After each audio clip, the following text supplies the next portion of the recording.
നമസ്കാരം. എല്ലാ പ്രിയപ്പെട്ട കൂട്ടുകാർക്കും ഭാസിസ് അക്കാഡമിയുടെ മറ്റൊരു വീഡിയോയിലേക്ക് ഹാർദമായ സ്വാഗതം. ഇന്ന് നമ്മളിവിടെ പഠിക്കുന്നത് ഇന്ത്യയിലെ പ്രധാനപ്പെട്ട പൊതുമേഖല ബാങ്കുകളെക്കുറിച്ചാണ്. അപ്പോൾ ഇന്ത്യയിലെ പ്രധാനപ്പെട്ട പൊതുമേഖല ബാങ്കുകളെക്കുറിച്ചാണ് ഇന്നത്തെ ക്ലാസ്സിൽ നമ്മൾ മനസ്സിലാക്കാൻ ശ്രമിക്കുന്നത്. അപ്പോൾ എന്താണ് പൊതുമേഖല ബാങ്കുകൾ എന്ന് നമുക്ക് മനസ്സിലാക്കേണ്ടതുണ്ട്. പൊതുമേഖല ബാങ്കുകൾ എന്ന് പറഞ്ഞു കഴിഞ്ഞാൽ സർക്കാരിൻ്റെ നിയന്ത്രണത്തിലുള്ള സർക്കാരിൻ്റെ റെഗുലേഷൻസ് അനുസരിച്ച് പ്രവർത്തിക്കുന്ന ബാങ്കുകളെയാണ് നമ്മൾ പൊതുമേഖല ബാങ്കുകൾ എന്ന് പഠിക്കുന്നത്. കഴിഞ്ഞ 2 ദിവസങ്ങളിലായി നമ്മൾ ചെയ്തു വരുന്ന ബാങ്കിങ് സെക്ടറുമായി ബന്ധപ്പെട്ടുകൊണ്ടുള്ള വീഡിയോ തന്നെയാണ് ഇന്നും ചെയ്തു വരുന്നത്. തുടർച്ചയായിട്ടുള്ള വീഡിയോ ആണ്. അതുകൊണ്ട് ഈ ക്ലാസ് കാണുന്ന ആളുകൾ ഉണ്ടെങ്കിൽ ഇതിനു മുൻപ് നൽകിയ ക്ലാസ്സുകൾ കൂടി കാണുന്നതിന് പ്രത്യേകം ശ്രദ്ധിക്കുക. അപ്പോൾ ഇന്ത്യയിലെ പ്രധാനപ്പെട്ട പൊതുമേഖല സ്ഥാപനങ്ങളെക്കുറിച്ചാണ് നമ്മൾ പഠിക്കുന്നത്, അല്ലെങ്കിൽ പൊതുമേഖല ബാങ്കുകളെക്കുറിച്ചാണ് പഠിക്കുന്നത്. അതിൽ ആദ്യത്തെ അതും ഏറ്റവും പരമപ്രധാനവുമായിട്ടുള്ള ഒരു ബാങ്കാണ് സ്റ്റേറ്റ് ബാങ്ക് ഓഫ് ഇന്ത്യ എന്ന് പറയുന്ന SBI. അപ്പോൾ എന്താണ് SBIയെക്കുറിച്ച് നമുക്ക് മനസ്സിലാക്കാൻ സാധിക്കുന്നത്. അപ്പോൾ SBI എന്ന് പറയുന്ന സ്ഥാപനം അത് എന്താണ്, അതിൻ്റെ ചരിത്രം എങ്ങനെയാണ് എന്ന് നമുക്ക് നോക്കാം. ഇതിൻ്റെ ചരിത്രം ആരംഭിക്കുന്നത് 1806-ലാണ്. അതായത് ഏകദേശം ഒരു 220 വർഷത്തോളം ആകുവാൻ പോകുന്ന SBIയുടെ ചരിത്രം ആരംഭിച്ച്. ഇത് കൽക്കട്ടയിലാണ് ഈ ബാങ്ക് സ്ഥാപിക്കുന്നത്. അപ്പോൾ SBIയുടെ ചരിത്രം ആരംഭിക്കുന്നത് കൽക്കട്ടയിലാണ്. അത് ബാങ്ക് ഓഫ് കൽക്കട്ട എന്ന പേരിലാണ് 1806 ജൂൺ മാസം 2-ാം തീയതി സ്ഥാപിതമാകുന്നത്. അപ്പോൾ 1806-ൽ സ്ഥാപിതമായ ബാങ്ക് ഓഫ് കൽക്കട്ട, ഈ കൽക്കട്ട എന്ന് പറയുന്നത് ബ്രിട്ടീഷുകാരുടെ കൽക്കട്ട പ്രസിഡൻസിയിൽ സ്ഥാപിതമായ ബാങ്കാണ്. അതിനെ 1809 ജനുവരി മാസം 2-ാം തീയതി 1809 ജനുവരി മാസം 2-ാം തീയതി ബാങ്ക് ഓഫ് ബംഗാൾ എന്ന രീതിയിൽ പുനർനാമകരണം ചെയ്യുന്നുണ്ട്. അങ്ങനെ ബാങ്ക് ഓഫ് ബംഗാൾ എന്ന രീതിയിൽ പുനർനാമകരണം ചെയ്യപ്പെടുകയാണ് ബാങ്ക് ഓഫ് കൽക്കട്ട എന്ന പേരിൽ സ്ഥാപിതമായ ബാങ്ക്. ഈ ബംഗാൾ സർക്കാർ സ്പോൺസർ ചെയ്ത ബ്രിട്ടീഷ് ഇന്ത്യയിലെ ആദ്യത്തെ ജോയിൻറ്റ് സ്റ്റോക്ക് ബാങ്ക് ആയിരുന്നു ബാങ്ക് ഓഫ് ബംഗാൾ എന്ന് പറയുന്നത്. അതായത് ബംഗാളിൽ ഒരു സർക്കാർ ഉണ്ടായിരുന്നു, ബ്രിട്ടീഷുകാരുടെ നേതൃത്വത്തിലുള്ള ഒരു തദ്ദേശീയമായ ഭരണകൂടമുണ്ടായിരുന്നു. ആ ഭരണകൂടം സ്പോൺസർ ചെയ്തിരുന്ന ബ്രിട്ടീഷ് ഇന്ത്യയിലെ തന്നെ ആദ്യത്തെ ജോയിൻറ്റ് സ്റ്റോക്ക് ബാങ്കായിരുന്നു ബാങ്ക് ഓഫ് ബംഗാൾ. ഇന്ത്യയുടെ ഭരണം യഥാർത്ഥത്തിൽ ആരംഭിക്കുന്നതിന് കാരണമായ സാമ്പത്തിക അട്ടിമറികളെല്ലാം നടന്നിരുന്ന അതേ ബംഗാളിൽ ബ്രിട്ടീഷുകാരുടെ ആ ഒരു ആശീർവാദത്തോടു കൂടി ആരംഭിച്ച ബാങ്കായിരുന്നു ബാങ്ക് ഓഫ് ബംഗാൾ എന്ന് പറയുന്നത്. ഇതോടൊപ്പം തന്നെ ബ്രിട്ടീഷുകാർക്ക് മറ്റ് പ്രസിഡൻസികളുണ്ടായിരുന്നു. ബോംബെ പ്രസിഡൻസി ഉണ്ടായിരുന്നു. ഈ ബോംബെ പ്രസിഡൻസിയിൽ ബാങ്ക് ഓഫ് ബോംബെ എന്ന പേരിൽ ഒരു ബാങ്ക് സ്ഥാപിതമാവുകയാണ്. ഇപ്പോൾ ബാങ്ക് ഓഫ് ബോംബെ എന്ന രീതിയിൽ 1840 ഏപ്രിൽ 15-ന് ഒരു ബാങ്ക് സ്ഥാപിതമാവുകയാണ്. ആ ബാങ്കിൻ്റെ പേരായിരുന്നു ബാങ്ക് ഓഫ് ബോംബെ. അതേപോലെ 1843 ജൂലൈ മാസത്തിൽ ഒരു ബാങ്ക് സ്ഥാപിതമായി. ആ ബാങ്കിൻ്റെ പേരായിരുന്നു ബാങ്ക് ഓഫ് മദ്രാസ് എന്ന് പറയും. അപ്പോൾ 1843 ജൂലൈ മാസം 1-ന് ബാങ്ക് ഓഫ് മദ്രാസും സ്ഥാപിതമാവുകയാണ്. അങ്ങനെ ബാങ്ക് ഓഫ് മദ്രാസ് 1843-ലും ബാങ്ക് ഓഫ് ബോംബെ 1840-ലും ബാങ്ക് ഓഫ് ബംഗാൾ 1809-ലുമായിട്ട് സ്ഥാപിതമായിരിക്കുകയാണ്. ഈ 3 ബാങ്കുകൾ, അതായത് മേൽപ്പറഞ്ഞ 3 ബാങ്കുകളുണ്ടല്ലോ, ഈ 3 ബാങ്കുകൾ ഇതായിരുന്നു ബ്രിട്ടീഷ് ഇന്ത്യയിലെ ബാങ്കിങ് മേഖലയെ നിയന്ത്രിച്ചിരുന്നത്. അപ്പോൾ ബ്രിട്ടീഷ് ഇന്ത്യയിലെ ബാങ്കിങ് മേഖലയെ നിയന്ത്രിച്ചിരുന്ന ബാങ്കുകൾ ഏതെല്ലാമെന്ന് നമ്മൾ മനസ്സിലാക്കി കഴിഞ്ഞിരിക്കുകയാണ്. അത് ബാങ്ക് ഓഫ് ബോംബെ ഉണ്ടായിരുന്നു, ബാങ്ക് ഓഫ് മദ്രാസ് ഉണ്ടായിരുന്നു, അതോടൊപ്പം തന്നെ ബാങ്ക് ഓഫ് ബംഗാളും ഉണ്ടായിരുന്നു. ഈ 3 ബാങ്കുകളുടെയും നിയന്ത്രണത്തിലായിരുന്നു ബ്രിട്ടീഷ് ഇന്ത്യയിലെ ബാങ്കിങ് മേഖല ഉണ്ടായിരുന്നത്. ഇത് 1921 ജനുവരി 27-ന് ഈ പറഞ്ഞ 3 ബാങ്കുകളും തമ്മിൽ ലയിച്ചുകൊണ്ട് ഒരു പുതിയ ബാങ്ക് വരികയാണ്. ആ ബാങ്കിൻ്റെ പേരാണ് ഇമ്പീരിയൽ ബാങ്ക് ഓഫ് ഇന്ത്യ എന്ന് പറയുന്നത്. അപ്പോൾ ഇമ്പീരിയൽ ബാങ്ക് ഓഫ് ഇന്ത്യ 1921-ൽ സ്ഥാപിതമാകുന്നതുവരെ ഈ പറഞ്ഞ 3 ബാങ്കുകളാണ് ബ്രിട്ടീഷ് ഇന്ത്യയിലെ ബാങ്കിങ് മേഖലയെ നിയന്ത്രിച്ചു കൊണ്ടിരുന്നത്. പ്രശസ്ത സാമ്പത്തിക ശാസ്ത്രജ്ഞനായ JM കെയ്ൻസ്, നമുക്ക് എല്ലാവർക്കും അറിയാം അല്ലെ, കെയ്നീഷ്യൻ തിയറി അല്ലെങ്കിൽ കെയ്നീഷ്യൻ സ്കൂൾ എന്നൊക്കെ പറയുന്ന സിദ്ധാന്തങ്ങളൊക്കെ എക്കണോമിക്സുമായി ബന്ധപ്പെട്ടുകൊണ്ട് നമ്മൾ കേട്ടിട്ടുള്ളതാണ്. ആ JM Keynes, John Maynard Keynes എന്ന് പറയുന്ന JM കെയ്ൻസ്, അദ്ദേഹമാണ് ഇമ്പീരിയൽ ബാങ്കിന് ആ ഒരു പേര് നൽകിയ ശാസ്ത്രജ്ഞൻ എന്ന് പറയുന്നത്. അല്ലെങ്കിൽ പ്രശസ്ത സാമ്പത്തിക ശാസ്ത്രജ്ഞനായ JM കെയ്ൻസ് ആണ് ഇമ്പീരിയൽ ബാങ്കിന് ആ ഒരു പേര് സമ്മാനിച്ച വ്യക്തി. The imperial bank of India act 1920 പ്രകാരം ഇമ്പീരിയൽ ബാങ്ക് ഓഫ് ഇന്ത്യ സ്ഥാപിതമാകുന്നത്. അതായത് 1921-ലാണ് ബാങ്ക് സ്ഥാപിതമായത് എന്നാണ് നമ്മൾ പഠിച്ചത്. പക്ഷേ ആ ഒരു ബാങ്ക് സ്ഥാപിതമാകുന്നതിന് കാരണമായത് 1920-ലെ ആക്റ്റാണ്. ഈ ആക്ടിൻ്റെ പേരാണ് the imperial bank of India act എന്ന് പറയുന്നത്. രൂപീകരണം മുതൽ, അതായത് ഇമ്പീരിയൽ ബാങ്കിൻ്റെ രൂപീകരണം മുതൽ ഒരു കേന്ദ്ര ബാങ്കിന് സമാനമായ എല്ലാ അധികാരങ്ങളും ഉത്തരവാദിത്തങ്ങളും ഈ ഒരു ഇമ്പീരിയൽ ബാങ്കിനുണ്ടായിരുന്നു. അപ്പോൾ ഇന്ത്യയിലെ ആദ്യത്തെ കേന്ദ്ര ബാങ്കിൻ്റെ കടമ നിർവഹിച്ച ബാങ്കാണ് ഇമ്പീരിയൽ ബാങ്ക് എന്ന് നമുക്ക് നിസ്സംശയം പറയുവാനായിട്ട് സാധിക്കും. ആ അധികാരം 1935 വരെ ഇമ്പീരിയൽ ബാങ്കിനുണ്ടായിരുന്നു. 1935 റിസർവ് ബാങ്ക് ഓഫ് ഇന്ത്യ സ്ഥാപിതമായതോടെയാണ് ഇമ്പീരിയൽ ബാങ്കിന് ഒരു കേന്ദ്ര ബാങ്ക് എന്ന അധികാരം നഷ്ടമായത്. അപ്പോൾ 1921 മുതൽ 1935 വരെ റിസർവ് ബാങ്ക് ഓഫ് ഇന്ത്യ വരുന്നതുവരെ ഒരു കേന്ദ്ര ബാങ്കിൻ്റെ എല്ലാ അധികാരങ്ങളും ഉണ്ടായിരുന്ന ബാങ്കായിരുന്നു നമ്മുടെ ഇമ്പീരിയൽ ബാങ്ക്. 1947 ഇന്ത്യക്ക് സ്വാതന്ത്ര്യം ലഭിക്കുമ്പോൾ 11.85 കോടി രൂപ മൂലധനവും 172 ശാഖകളും 200-ൽ കൂടുതൽ സബ് ഓഫീസുകളും ഉള്ള ഒരു വലിയ ബാങ്കായിരുന്നു ഇമ്പീരിയൽ ബാങ്ക്. എത്ര വർഷങ്ങൾക്ക് മുൻപാണെന്ന് ഓർക്കണം.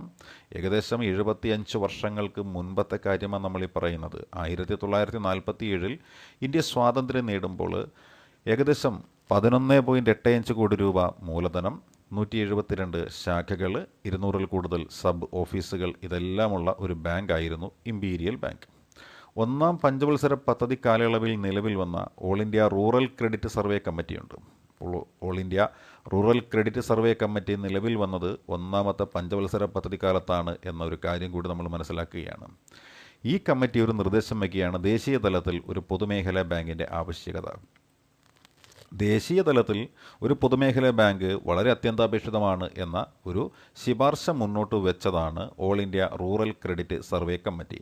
ഈ ശുപാർശയെ തുടർന്ന് ഇമ്പീരിയൽ ബാങ്ക് ഓഫ് ഇന്ത്യയും ആ സമയത്ത് ഇന്ത്യയിലെ വിവിധ നാട്ടുരാജ്യങ്ങളിൽ പ്രവർത്തിച്ചിരുന്ന സ്റ്റേറ്റ് ബാങ്കുകളെയും ലയിപ്പിച്ചുകൊണ്ട് 1955 മെയ്യിൽ പാർലമെൻറ്റ് ഒരു ആക്ട് പാസ്സാക്കുകയാണ്. അങ്ങനെ 1955 ഇമ്പീരിയൽ ബാങ്ക് ഓഫ് ഇന്ത്യയെയും അതേപോലെ വിവിധ നാട്ടുരാജ്യങ്ങളിൽ പ്രവർത്തിച്ചുകൊണ്ടിരുന്ന സ്റ്റേറ്റ് ബാങ്കുകളുണ്ട്, ഈ സ്റ്റേറ്റ് ബാങ്കുകളെയും തമ്മിൽ ലയിപ്പിച്ചുകൊണ്ട് 1955 മെയ് മാസത്തിൽ പാർലമെൻറ്റ് ഒരു ആക്ട് പാസ്സാക്കി. ഈ ആക്ടാണ് 1955 ജൂലൈ 1 SBI നിലവിൽ വരാൻ കാരണമായ ആക്ട്. അപ്പോൾ SBI നിലവിൽ വന്നതെന്നാണ് എന്ന ഒരു ചോദ്യവും അതിൻ്റെ ഉത്തരവും കൂടി നമ്മൾ മനസ്സിലാക്കുകയാണ്. SBI നിലവിൽ വന്നത് 1955 ജൂലൈ മാസം 1 തീയതിയാണ് SBI നിലവിൽ വന്നത്.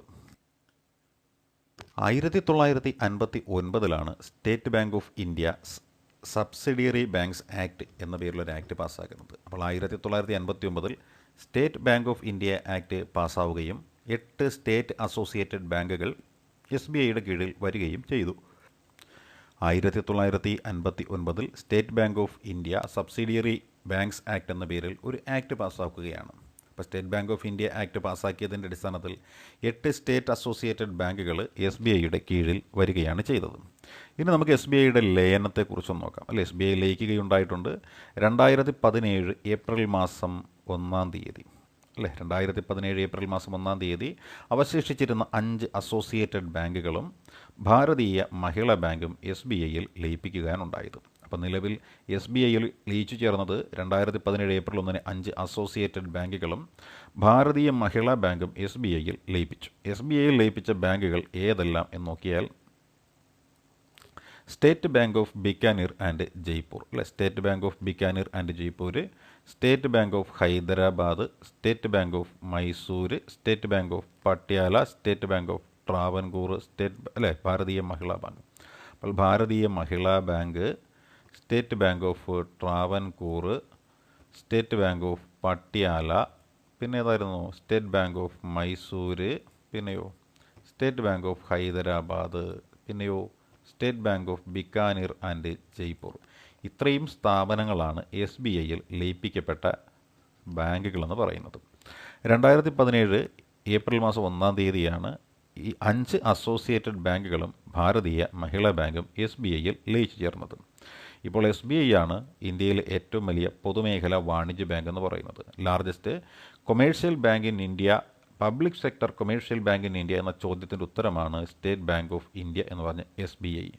ഈ SBI ആണ് പല സംവിധാനങ്ങളും, ബാങ്കിങ് രംഗത്തെ പല സംവിധാനങ്ങളും ഇന്ത്യയിൽ ആദ്യമായിട്ട് നടപ്പിലാക്കിയത് SBI ആണ്. അതായത് ഇന്ത്യയിലെ ആദ്യത്തെ ഒഴുകുന്ന ATM സ്ഥാപിച്ച ബാങ്ക്, അതായത് ഒരു ഒഴുകുന്ന എ ടി എം, അതായത് 2004 കൊച്ചിക്കും വൈപ്പിനും ഇടയിലായിട്ടാണ് ഒരു ഒഴുകുന്ന എ ടി എം, അതായത് ഒരു ചങ്ങാടം പോലെ ഒരു ബോട്ട് പോലുള്ള ഒരു സംവിധാനത്തിനകത്ത് എ ടി എം മെഷീൻ സ്ഥാപിച്ചു. അതുകൊണ്ടാണ് ഇതിനെ നമ്മളെന്ത് വിളിക്കുന്നത്, ഒഴുകുന്ന എ ടി എം എന്ന് വിളിക്കുന്നത്. അതേപോലെ തന്നെ ഇന്ത്യ എന്ന് പറയുന്ന നമ്മുടെ രാജ്യത്ത് അല്ലേ പലതരത്തിലുള്ള കാര്യങ്ങളൊക്കെ നടക്കുന്നുണ്ട്. നമ്മൾ ആ ബിക്കാനീറും ജയ്പൂരും ഒക്കെ നമ്മൾ പഠിച്ചിട്ടുള്ളതാണ് അല്ലേ. ആ ബിക്കാനീറും ജയ്പൂർ നമുക്കറിയാം, അതായത് state bank of Bikaner and Jaipur എന്ന് പറയുന്നത് ഒരു സൂപ്പർ മാർക്കറ്റ് സ്ഥാപിച്ചിട്ടുണ്ട്. എസ് ബി ഐയുടെ അല്ലേ, എസ് ബി ഐയുടെ ഒരു പഴയ ഘടകമായിരുന്നു state bank of Bikaner and Jaipur. അത് ഇന്ത്യയിലെ ആദ്യത്തെ സാമ്പത്തിക സൂപ്പർ മാർക്കറ്റ് എന്ന പേരിൽ അറിയപ്പെടുന്ന ജയ്പൂരാണ്. അപ്പോൾ ഇന്ത്യയിൽ ആദ്യമായിട്ടൊരു സാമ്പത്തിക സൂപ്പർ മാർക്കറ്റ് എന്ന് പറയുന്ന നിലയിൽ ജയ്പൂർ നഗരത്തെ മാറ്റിയെടുത്തത് state bank of Bikaner and Jaipur എന്ന് പറയുന്ന ബാങ്കാണ് അല്ലേ. State bank of Bikaner and ജയ്പൂരാണ്.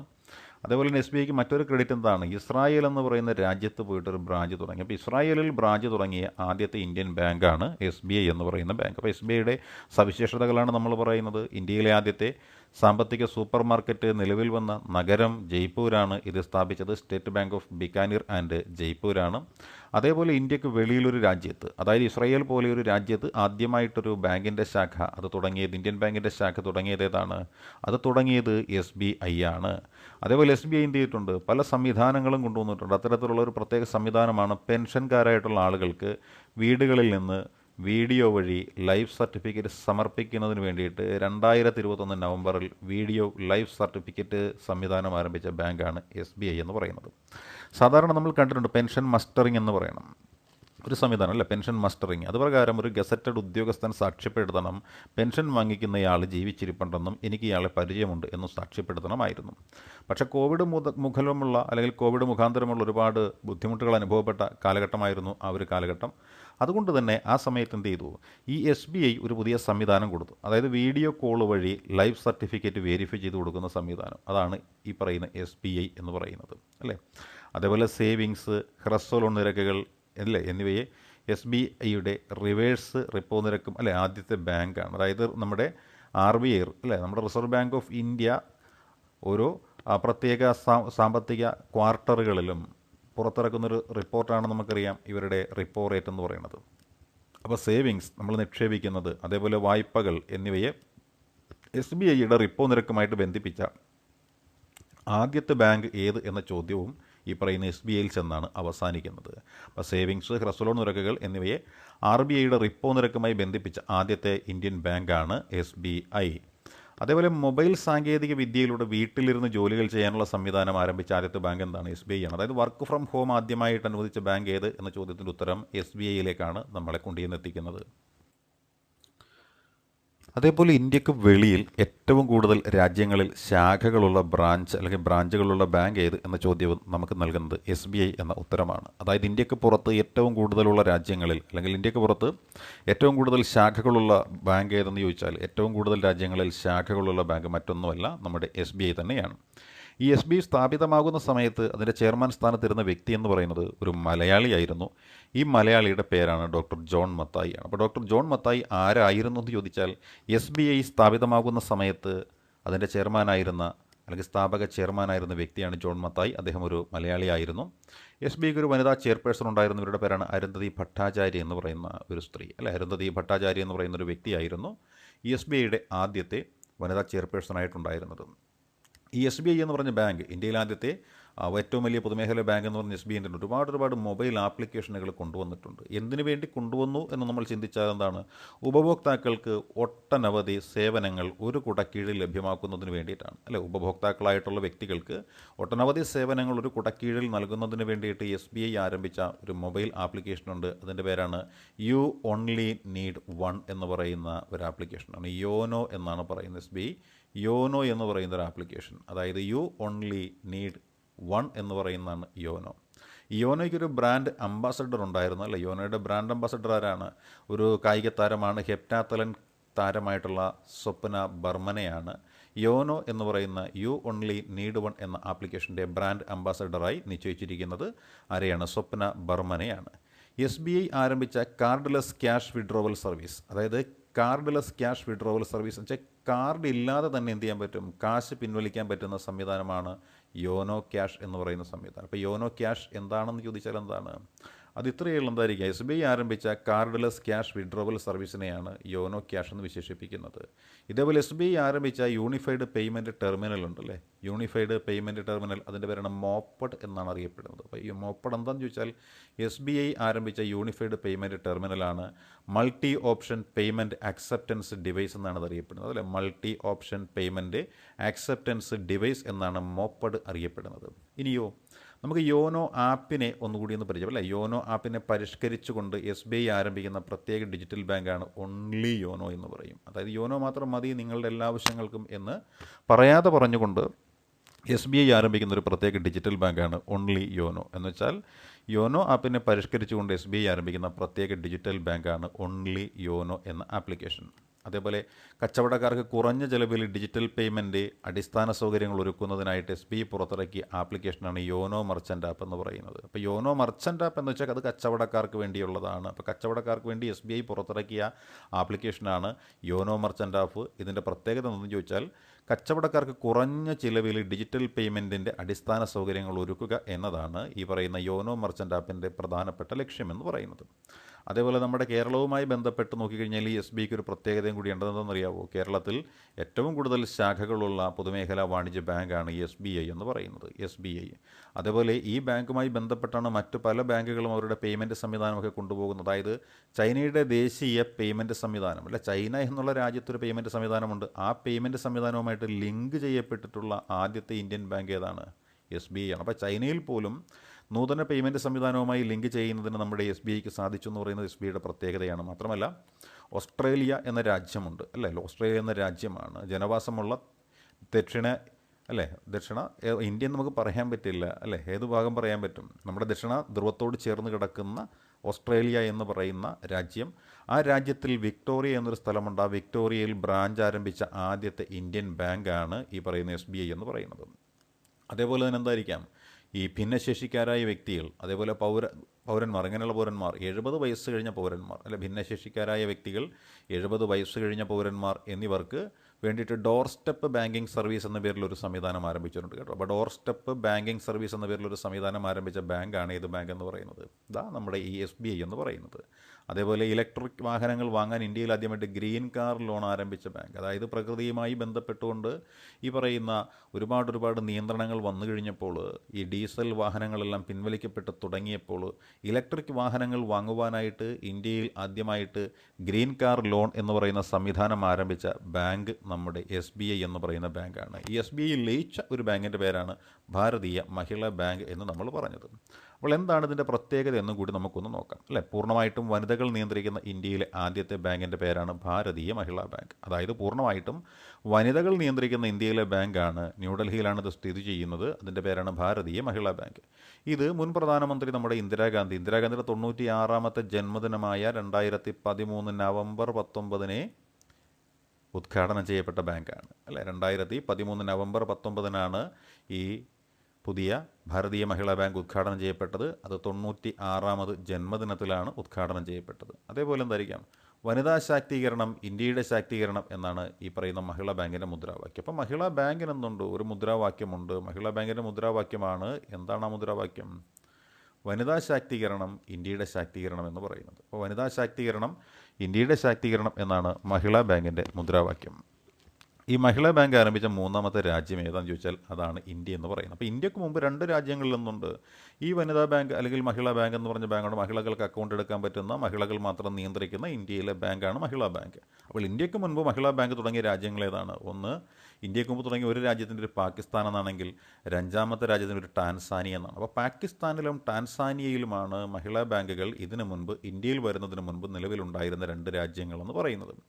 അതുപോലെ നമ്മുടെ കേരള സംസ്ഥാനത്തിലെ തിരുവനന്തപുരം ജില്ലയിലെ മണക്കാട് എന്ന് പറഞ്ഞൊരു സ്ഥലമുണ്ട്. തിരുവനന്തപുരം ജില്ലയിലെ മണക്കാട്. ഈ മണക്കാട്ടിലാണ് കേരളത്തിൽ ആദ്യത്തെ ഈ പറയുന്ന മഹിളാ ബാങ്കിൻ്റെ ശാഖ നിലവിൽ വന്ന പ്രദേശം എന്ന് പറയുന്നത്. അപ്പോൾ കേരളത്തിൽ മഹിളാ ബാങ്കിൻ്റെ ആദ്യത്തെ ശാഖ നിലവിൽ വന്ന പ്രദേശം എന്ന് പറയുന്നത് തിരുവനന്തപുരം ജില്ലയിലെ മണക്കാടാണ്. എങ്കിൽ ഇന്ത്യയിൽ ഈ പറയുന്ന ഭാരതീയ മഹിളാ ബാങ്കിൻ്റെ ആദ്യത്തെ ശാഖ എവിടെയാണ് വന്നത്? അത് മുംബൈയിലാണ് വന്നത്. മുംബൈയിലാണ് ഇതിൻ്റെ ശാഖയും ആദ്യമായിട്ട് നിലവിൽ വന്നത് എന്ന് നമ്മൾ അറിയിക്കാം.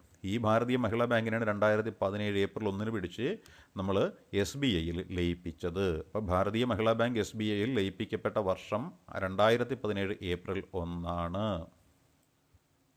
ഇനി നമുക്ക് അടുത്ത ബാങ്കിലേക്കൊന്ന് കിടക്കാം അല്ലേ. അടുത്ത ബാങ്ക് അത് ഒരു കൊമേഴ്ഷ്യൽ ബാങ്കാണ് അല്ലേ. അപ്പോൾ ഒരു കൊമേഴ്ഷ്യൽ ബാങ്കിലേക്കാണ് നമ്മൾ വീണ്ടും കിടക്കുന്നത്, വാണിജ്യ ബാങ്കിലേക്കാണ് കിടക്കുന്നത്.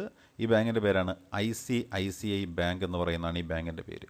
അപ്പോൾ ICICI ബാങ്കിൻ്റെ പൂർണ്ണ നാമം അല്ലെങ്കിൽ പൂർണ്ണമായ പേര് എന്ത് എന്ന് ചോദിച്ചാൽ അതാണ് industrial credit and investment corporation of India എന്നാണ് പറയുന്നത് അല്ലേ.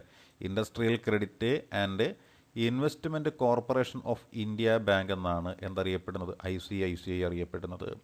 അപ്പോൾ ICICI അറിയപ്പെടുന്ന പൂർണ്ണമായ പേരെന്താണ്, industrial credit and investment corporation of India എന്നാണ് ഇത് അറിയപ്പെടുന്നത്. ഇത് എങ്ങനെയാണ് വരുന്നത് എന്നൊക്കെ നമുക്ക് നോക്കാം അല്ലേ. 1955 ലോക ബാങ്കുമായി ചേർന്ന് അല്ലെ വേൾഡ് ബാങ്കുമായി ചേർന്നുള്ള ICICIയുടെ ഒരു പേരൻറ്റ് കമ്പനി രൂപീകരിക്കപ്പെടുകയാണ്. അപ്പോൾ ICICI ബാങ്ക് വരുന്നതിന് മുൻപായിട്ട് ICICIയുടെ എന്താണ് industrial credit and investment corporation of India എന്നാണ് ICICIയുടെ പൂർണ്ണരൂപം. അത് ഇന്ത്യയിൽ ഒരു ബാങ്കായി വരുന്നതിന് മുൻപ് തന്നെ എന്ത് ചെയ്തു, ലോക ബാങ്കുമായിട്ട് ചേർന്നുള്ള ഒരു പേരൻറ്റ് കമ്പനിയായിട്ടാണ് ഇത് രൂപീകരിക്കപ്പെടുന്നത്. ഇതൊരു ബാങ്കായി മാറ്റപ്പെട്ടത് 1994 ICICI ബാങ്ക് രൂപീകരിക്കപ്പെടുന്നത്. ഈ ICICI ബാങ്കിൻ്റെ പ്രത്യേകത എന്താണ്, നമ്മുടെ മൊബൈൽ ATM അവതരിപ്പിച്ച ആദ്യത്തെ ബാങ്ക്, അതായത് സഞ്ചരിക്കുന്ന ATM കൗണ്ടറുകളുമായിട്ട് ജനങ്ങൾക്കിടയിലേക്ക് ഇറങ്ങിയ ഒരു ബാങ്കാണ് നമ്മുടെ ഈ ICICI ബാങ്ക് എന്ന് പറയുന്നത്. അതേപോലെ തന്നെ ഇൻ്റർനെറ്റ് ബാങ്കിങ് സംവിധാനം ആരംഭിച്ച ആദ്യത്തെ ബാങ്ക് എന്നും പറയാം. അതായത് നമ്മുടെ ഈ നൂതന രീതിയിലുള്ള ബാങ്കിങ് സമ്പ്രദായങ്ങൾ ഇന്ത്യയിലെ ജനങ്ങൾക്ക് മുന്നിൽ ആദ്യമായിട്ട് അവതരിപ്പിച്ച ഒരു ബാങ്ക് എന്ന് വേണമെങ്കിൽ നമുക്ക് ആര് വിശേഷിപ്പിക്കാം, ഈ ICICI ബാങ്കിന് വിശേഷിപ്പിക്കാം. അതേപോലെ ഇന്ത്യയിൽ ആദ്യമായിട്ട് കറൻറ്റ് അക്കൗണ്ടുകൾ ആരംഭിക്കുന്നതിനായിട്ട് ഡിജിറ്റൽ ആപ്ലിക്കേഷൻ ഫോം ആരംഭിച്ച ബാങ്ക്. അതായത് മുൻപ് സാധാരണഗതിയിൽ പേപ്പറിൽ എഴുതി ഫിൽ ചെയ്യുന്ന സിസ്റ്റമായിരുന്നു ഉണ്ടായിരുന്നെങ്കിൽ ഇപ്പോൾ അത് മാറി. എന്താണ്, ഇന്ത്യയിൽ ആദ്യമായിട്ട് കറൻറ്റ് അക്കൗണ്ടുകൾ ആരംഭിക്കുന്നതിനായിട്ട് ഡിജിറ്റൽ ആപ്ലിക്കേഷൻ ഫോം ആരംഭിച്ച ബാങ്ക് കൂടിയാണ് നമ്മുടെ ICICI ബാങ്ക്.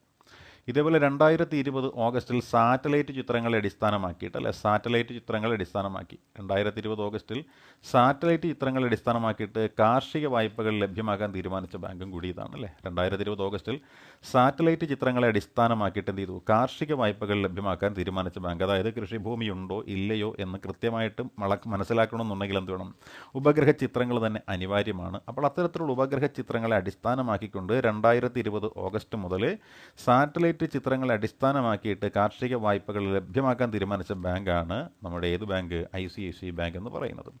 ഈ ICICI ബാങ്കിന് ഒരു വനിതാ ചെയർമാൻ ഉണ്ടായിരുന്നു അല്ലെ, ഒരു വനിതാ ചെയർപേഴ്സൺ ഉണ്ടായിരുന്നു. അവരുടെ പേരാണ് ചന്ദ കൊച്ചാർ എന്ന് പറയും അല്ലേ. അപ്പോൾ ചന്ദ കൊച്ചാർ ICICI ബാങ്കിൻ്റെ ഒരു വനിതാ ചെയർപേഴ്സൺ ആയിരുന്നു. ഇനി വീണ്ടും നമ്മൾ നോക്കിയാലോ, ഇന്ത്യയിൽ ആദ്യമായിട്ട് കറൻസി നോട്ടുകളുടെ സോർട്ടിംഗ് അല്ലേ. സോർട്ടിംഗ് വളരെ അനിവാര്യമാണ്. കള്ളനോട്ടാണോ നല്ല നോട്ടാണോ അല്ലെങ്കിൽ പഴകിയ നോട്ടാണോ മുഷിഞ്ഞ നോട്ടാണോ എന്നൊക്കെ നോക്കിയിട്ടാണ് നോട്ടുകളെ ഉപയോഗിക്കാൻ പറ്റുന്നതാണോ ഉപയോഗിക്കാൻ പറ്റാത്തതാണോ എന്നൊക്കെ നിശ്ചയിക്കുന്നത്. അപ്പോൾ അത്തരത്തിൽ ഇന്ത്യയിൽ ആദ്യമായിട്ട് റോബോട്ടുകൾ ഉപയോഗിച്ചുകൊണ്ട് കറൻസി നോട്ടുകളുടെ സോർട്ടിംഗ് ആരംഭിച്ച ബാങ്ക് എന്ന് പറയുന്നതും ICICI ബാങ്ക് തന്നെയാണ്. അതുപോലെ ഇവർ ആരംഭിച്ച മറ്റൊരു സംവിധാനമുണ്ടല്ലോ, ഇന്ത്യയിൽ ആദ്യമായിട്ട് ഇവർ തുടങ്ങിയ ഒരു സംവിധാനം എന്താണ്, 2 മുതൽ 3 ലക്ഷം രൂപ വരെ കുറഞ്ഞത് 2 വർഷത്തേക്ക് സ്ഥിര നിക്ഷേപം നടത്തണം. അതായത് ഫിക്സഡ് ഡെപ്പോസിറ്റായിട്ട് 2 മുതൽ 3 ലക്ഷം രൂപ വരെ കുറഞ്ഞത് 2 വർഷത്തേക്ക് എന്ത് ചെയ്യണം, ഫിക്സഡ് ഡെപ്പോസിറ്റായിട്ട് നൽകണം. അത്തരത്തിൽ നൽകുന്ന വ്യക്തികൾക്ക് 1 വർഷത്തേക്ക് സൗജന്യ മെഡിക്കൽ ഇൻഷുറൻസ് ലഭ്യമാക്കുന്നതിനായിട്ട് FD ഹെൽത്ത് എന്ന പദ്ധതി ആരംഭിച്ച ബാങ്ക്. അപ്പോൾ എന്താണ് FD ഹെൽത്ത് പദ്ധതി എന്ന് ചോദിച്ചാൽ അത് ICICI ബാങ്കിൻ്റെ ഒരു പദ്ധതിയാണ്. അത് എന്താണ് ഇതിൻ്റെ പ്രത്യേകത, 1 വർഷത്തേക്ക് സൗജന്യ മെഡിക്കൽ ഇൻഷുറൻസ് ലഭ്യമാക്കുന്നതിനായിട്ടുള്ള പദ്ധതിയാണ് FD ഹെൽത്ത്. ഇനി വീണ്ടും നോക്കുന്നത് എന്താണ്, ഇത് ലഭ്യമാകണമെന്നുണ്ടെങ്കിൽ പ്രായപരിധിയുണ്ട്. 18 വയസ്സിനും 50 വയസ്സിനും ഇടയിൽ പ്രായമുള്ളവർക്ക് ലഭ്യമാകുന്ന സൗജന്യ മെഡിക്കൽ ഇൻഷുറൻസ് പദ്ധതിയാണ് ഇത്. സൗജന്യമാണെന്ന് പറയുന്നുണ്ടെങ്കിലും എന്താണ് ഇവിടെ നമ്മൾ ചെയ്യേണ്ടത്, 2 വർഷത്തേക്ക് ഈ പറയുന്ന ICICI ബാങ്കിൽ നമ്മൾ നിക്ഷേപിക്കണം. എത്ര രൂപ, 2 മുതൽ 3 ലക്ഷം രൂപ വരെ നമ്മൾ നിക്ഷേപിച്ചു കഴിഞ്ഞാൽ FD ഹെൽത്ത് എന്ന പദ്ധതിയിൽ നമ്മൾ അംഗമായിട്ട് മാറും. ഈ ICICI ബാങ്കിന് വിളിക്കുന്ന മറ്റൊരു പേരാണ് ഇന്ത്യയിലെ ആദ്യത്തെ യൂണിവേഴ്സൽ ബാങ്ക് എന്നാണ് വിളിക്കുന്നത്. ഇന്ത്യയിലെ ആദ്യത്തെ യൂണിവേഴ്സൽ ബാങ്ക്. കാരണം ഈ ബാങ്ക് ലോകത്തിൻ്റെ എല്ലാ ഭാഗത്തും നമുക്ക് കാണുവാൻ സാധിക്കുന്നതുകൊണ്ടാണ് ഇതിനെ നമ്മൾ യൂണിവേഴ്സൽ ബാങ്ക് എന്ന് പേരിട്ടുകൊണ്ട് വിശേഷിപ്പിക്കുന്നത്. ഇതേപോലെ മറ്റൊരു പ്രത്യേകത എന്താണ്, ന്യൂയോർക്ക് സ്റ്റോക്ക് എക്സ്ചേഞ്ച് അല്ലെ, ന്യൂയോർക്ക് സ്റ്റോക്ക് എക്സ്ചേഞ്ചിൽ സ്ഥാനം പിടിച്ച ഇന്ത്യയിലെ ആദ്യത്തെ ബാങ്ക് ഏതെന്ന് ചോദിച്ചാൽ ആ ബാങ്കും ICICI ബാങ്ക് തന്നെയാണ്. അപ്പോൾ ന്യൂയോർക്ക് സ്റ്റോക്ക് എക്സ്ചേഞ്ചിൽ സ്ഥാനം പിടിച്ച ഇന്ത്യയിലെ ആദ്യത്തെ ബാങ്ക് ഏത് ബാങ്കാണ്, ICICI ബാങ്കാണ്. അടുത്ത ബാങ്കിൻ്റെ പേര് അല്ലേ, അടുത്ത ബാങ്കിൻ്റെ പേരാണ് പഞ്ചാബ് നാഷണൽ ബാങ്കാണ്. അപ്പോൾ നമുക്ക് പഞ്ചാബ് നാഷണൽ ബാങ്കുമായി ബന്ധപ്പെട്ട് കുറച്ച് കാര്യങ്ങളൊന്ന് നോക്കാം അല്ലേ. അപ്പോൾ എന്താണ് പഞ്ചാബ് നാഷണൽ ബാങ്ക് എന്നൊന്ന് നോക്കാം. 1994 മെയ് 19 ഈ ഒരു ബാങ്ക് സ്ഥാപിക്കുന്നതിനെക്കുറിച്ചുള്ള പ്രാരംഭ നടപടികൾ ആരംഭിച്ചത്. അപ്പം 1894 കേട്ടോ, 1894 മെയ് 19 ഈ പഞ്ചാബ് നാഷണൽ ബാങ്ക് സ്ഥാപിതമായത്. പക്ഷേ നമ്മളൊക്കെ കൂടുതലും പഠിച്ചു വെച്ചിരിക്കുന്നത് എന്താണ്, പഞ്ചാബ് നാഷണൽ ബാങ്ക് ആരംഭിച്ചത് എന്ന് ചോദിക്കുമ്പോൾ നമ്മൾ പഠിക്കുന്ന 1895 കാരണം അതിൻ്റെ പ്രവർത്തനം ആരംഭിച്ചത് മുതലാണ് നമ്മൾ ബാങ്കിൻ്റെ പ്രവർത്തനം കണക്കാക്കുന്നത്. പേപ്പറിൽ ബാങ്ക് സ്ഥാപിക്കുമ്പോൾ അതിനെ നമ്മൾ മൈൻഡ് ചെയ്യാറില്ല. പക്ഷേ അത് ഒരു ഒരു ബിൽഡിങ്ങിൽ പ്രവർത്തനം ആരംഭിക്കുമ്പോഴാണ് നമ്മളതിനെ ബാങ്ക് എന്ന രീതിയിൽ കണക്കാക്കുന്നത്. പൊതുജനങ്ങൾക്കിടയിൽ ഇറങ്ങി പ്രവർത്തനം ആരംഭിക്കുമ്പോഴാണ് അതിനെ ബാങ്കായി കണക്കാക്കുന്നത്. അത്തരത്തിൽ ഈ പറയുന്ന പഞ്ചാബ് നാഷണൽ ബാങ്ക് എന്ന നമ്മൾ PNB എന്ന ചുരുക്കപ്പേരിട്ടാണ് ഇതിനെ വിശേഷിപ്പിക്കുന്നത്. അപ്പോൾ ഈ PNB എന്ന് പറയുന്ന പഞ്ചാബ് നാഷണൽ ബാങ്ക് ആരംഭിച്ചത് 1895 ഏപ്രിൽ മാസം 12 അല്ലേ. ഇനി അതേപോലെ നോക്കിയാൽ എന്താണ്, പൂർണ്ണമായിട്ടും തദ്ദേശീയമായ ആദ്യത്തെ ഇന്ത്യൻ ബാങ്കാണ് ഈ പറയുന്ന നമ്മുടെ പഞ്ചാബ് നാഷണൽ ബാങ്ക്. അതായത് സ്വദേശത്ത് നിന്നും പിരിച്ചെടുത്തിട്ടുള്ള തുക ഉപയോഗിച്ചുകൊണ്ട് ആരംഭിച്ച ആദ്യത്തെ ബാങ്ക്. അതുകൊണ്ട് തന്നെയാണ് ഇതിനെ നമ്മൾ തദ്ദേശീയ ബാങ്ക് എന്ന് വിശേഷിപ്പിക്കുന്നത് അല്ലേ. ഈ ബാങ്ക് സ്ഥാപിച്ച വ്യക്തിയാരാണ്? ലാലാ ലജ്പത് റോയിയാണ്. ദേശീയവാദിയായ ലാലാ ലജ്പത് റോയിയാണ് പഞ്ചാബ് നാഷണൽ ബാങ്കിൻ്റെ സ്ഥാപകൻ.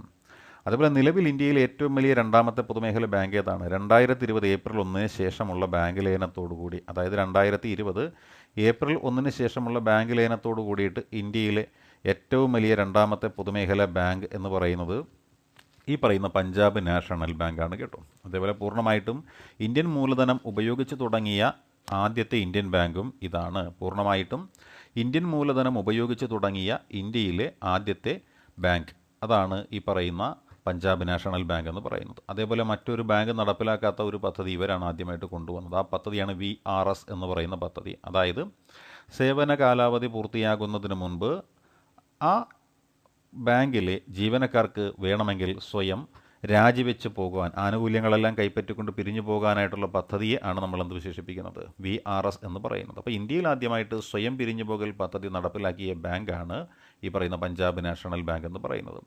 2019 സെപ്റ്റംബറിൽ എന്ത് ചെയ്തു? പ്രിവെൻറ്റീവ് വിജിലൻസ് പോർട്ടൽ എന്നൊരു സംവിധാനം ആരംഭിച്ചു. അപ്പോൾ പ്രിവെൻറ്റീവ് വിജിലൻസ് പോർട്ടൽ എന്ന് പറയുന്നൊരു സംവിധാനമുണ്ട് അല്ലേ. പ്രിവെൻറ്റീവ് വിജിലൻസ് പോർട്ടൽ എന്ന് പറയുന്ന ഒരു സംവിധാനമുണ്ട്. ഈ സംവിധാനം 2019 സെപ്റ്റംബറിലാണ് ആരംഭിച്ചത്. അത് ആരംഭിച്ച ബാങ്കും ഏതാണ്? പഞ്ചാബ് നാഷണൽ ബാങ്കാണ്. ഈ Punjab national bank micro finance branch എന്ന പേരിലൊരു ബ്രാഞ്ച് ആരംഭിച്ചിട്ടുണ്ട് കേട്ടോ. Punjab national bank micro finance branch എന്ന പേരിൽ ന്യൂഡൽഹിയിൽ ഒരു ബ്രാഞ്ച് ആരംഭിച്ചു. അപ്പോൾ Punjab national bank micro finance branch എന്ന പേരിലാണ് ഇത് ആരംഭിച്ചിരിക്കുന്നത്. അത് പഞ്ചാബ് നാഷണൽ ബാങ്ക് ആരംഭിച്ചത് മൈക്രോ ഫിനാൻസ് ബ്രാഞ്ച് എവിടെയാണത്? ന്യൂഡൽഹിയിലാണ്. ഈ പഞ്ചാബ് നാഷണൽ ബാങ്ക് പഠിക്കുമ്പോൾ നമുക്ക് ഒരിക്കലും മറക്കാൻ പറ്റാത്തൊരു പേരാണ് നെടുങ്ങാടി ബാങ്ക് എന്ന് പറഞ്ഞൊരു ബാങ്കുണ്ട്. നമ്മൾ കേട്ട് കാണുമല്ലോ നെടുങ്ങാടി ബാങ്ക്. നെടുങ്ങാടി ബാങ്ക് എവിടെയാണ്? നെടുങ്ങാടി ബാങ്ക് കേരളത്തിലെ ആദ്യത്തെ ബാങ്ക് എന്ന രീതിയിലാണ് കണക്കാക്കുന്നത് അല്ലേ. കേരളത്തിലെ ആദ്യത്തെ ബാങ്ക് എവിടെയാണ്? നെടുങ്ങാടി ബാങ്കാണ്. നെടുങ്ങാടി ബാങ്ക് ഇത് ആരംഭിച്ചത് ആരാണ്? അപ്പു നെടുങ്ങാടി എന്ന് പറയുന്നൊരു വ്യക്തിയാണ് ആരംഭിച്ചത്. അപ്പോൾ കേരളത്തിലെ ആദ്യത്തെ ബാങ്ക് നെടുങ്ങാടി ബാങ്കാണ്. ഇത് അപ്പു നെടുങ്ങാടി എന്ന പേരിലുള്ള ഒരാളാണ് ഇത് ആരംഭിച്ചിരിക്കുന്നത്. ഈ നെടുങ്ങാടി ബാങ്ക് രൂപം കൊണ്ടൊരു വർഷമുണ്ട് 1899. അപ്പോൾ കേരളത്തിലെ ആദ്യത്തെ ബാങ്ക് നെടുങ്ങാടി ബാങ്കാണെന്നും ഇത് സ്ഥാപിച്ചത് അപ്പു നെടുങ്ങാടി ആണെന്നും ഇത് രൂപം കൊണ്ട വർഷം 1899 ഇത് കേരളത്തിലെ ആദ്യത്തെ ബാങ്കായിരുന്നു എന്നുമാണ് നമ്മൾ പഠിച്ചിരിക്കുന്നത്. ഇതേപോലെ തന്നെ ദക്ഷിണേന്ത്യയിലെ ആദ്യത്തെ സ്വകാര്യ ബാങ്ക് ഏതായിരുന്നു? നെടുങ്ങാടി ബാങ്കാണ് അല്ലേ. കേരളത്തിലെ മാത്രമല്ല ദക്ഷിണേന്ത്യയിലെ തന്നെ ആദ്യത്തെ സ്വകാര്യ ബാങ്കാണ് നെടുങ്ങാടി ബാങ്ക്. അങ്ങനെ പ്രവർത്തിച്ച ഈ നെടുങ്ങാടി ബാങ്കിന് എന്ത് ചെയ്തു? 104 വർഷങ്ങൾക്ക് ശേഷം 2003 പഞ്ചാബ് നാഷണൽ ബാങ്ക് ഏറ്റെടുക്കുകയാണ് ചെയ്തത്. അപ്പോൾ നെടുങ്ങാടി ബാങ്കിനെ ഏറ്റെടുത്ത ബാങ്ക് ഏത് എന്ന ചോദ്യത്തിൻ്റെ ഉത്തരമായിട്ട് നമുക്ക് ലഭിക്കുന്ന പേരാണ് പഞ്ചാബ് നാഷണൽ ബാങ്കാണ്. അപ്പോൾ പഞ്ചാബ് നാഷണൽ ബാങ്ക് ഏറ്റെടുത്ത ബാങ്കാണ് നെടുങ്ങാടി ബാങ്ക്. ഇതേപോലെ തന്നെ നെടുങ്ങാടി ബാങ്കിനെ പഞ്ചാബ് നാഷണൽ ബാങ്ക് ഏറ്റെടുത്ത പോലെ ഓരോ ജില്ലയിലും അല്ലേ, ഓരോ ജില്ലയുടെയും വികസനത്തിനായിട്ട് എന്ത് ചെയ്യണം? ഒരു ബാങ്ക്, ഒരു പൊതുമേഖല ബാങ്ക് ലീഡ് ബാങ്കായിട്ട് വരുന്നൊരു സ്കീം വരികയാണ്. അതിനെയാണ് നമ്മൾ ലീഡ് ബാങ്ക് സ്കീം എന്ന് വിശേഷിപ്പിക്കുന്നത്. അപ്പോൾ ലീഡ് ബാങ്ക് സ്കീം എന്താണ് എന്ന് നമുക്കൊന്ന് നോക്കാം അല്ലേ. ലീഡ് ബാങ്ക് സ്കീം ഇന്ത്യയിലെ ഓരോ ജില്ലകളുടെയും വികസനത്തിനായിട്ട് അല്ലേ, ഇന്ത്യയിലെ ഓരോ ജില്ലകളുടെയും വികസനത്തിനായിട്ട് RBI ഒരു പൊതു ബാങ്കിനെ അല്ലെങ്കിൽ ഒരു പൊതുമേഖല സ്വകാര്യ മേഖല ബാങ്കിനെ എന്ത് ചെയ്തിട്ടുണ്ട്?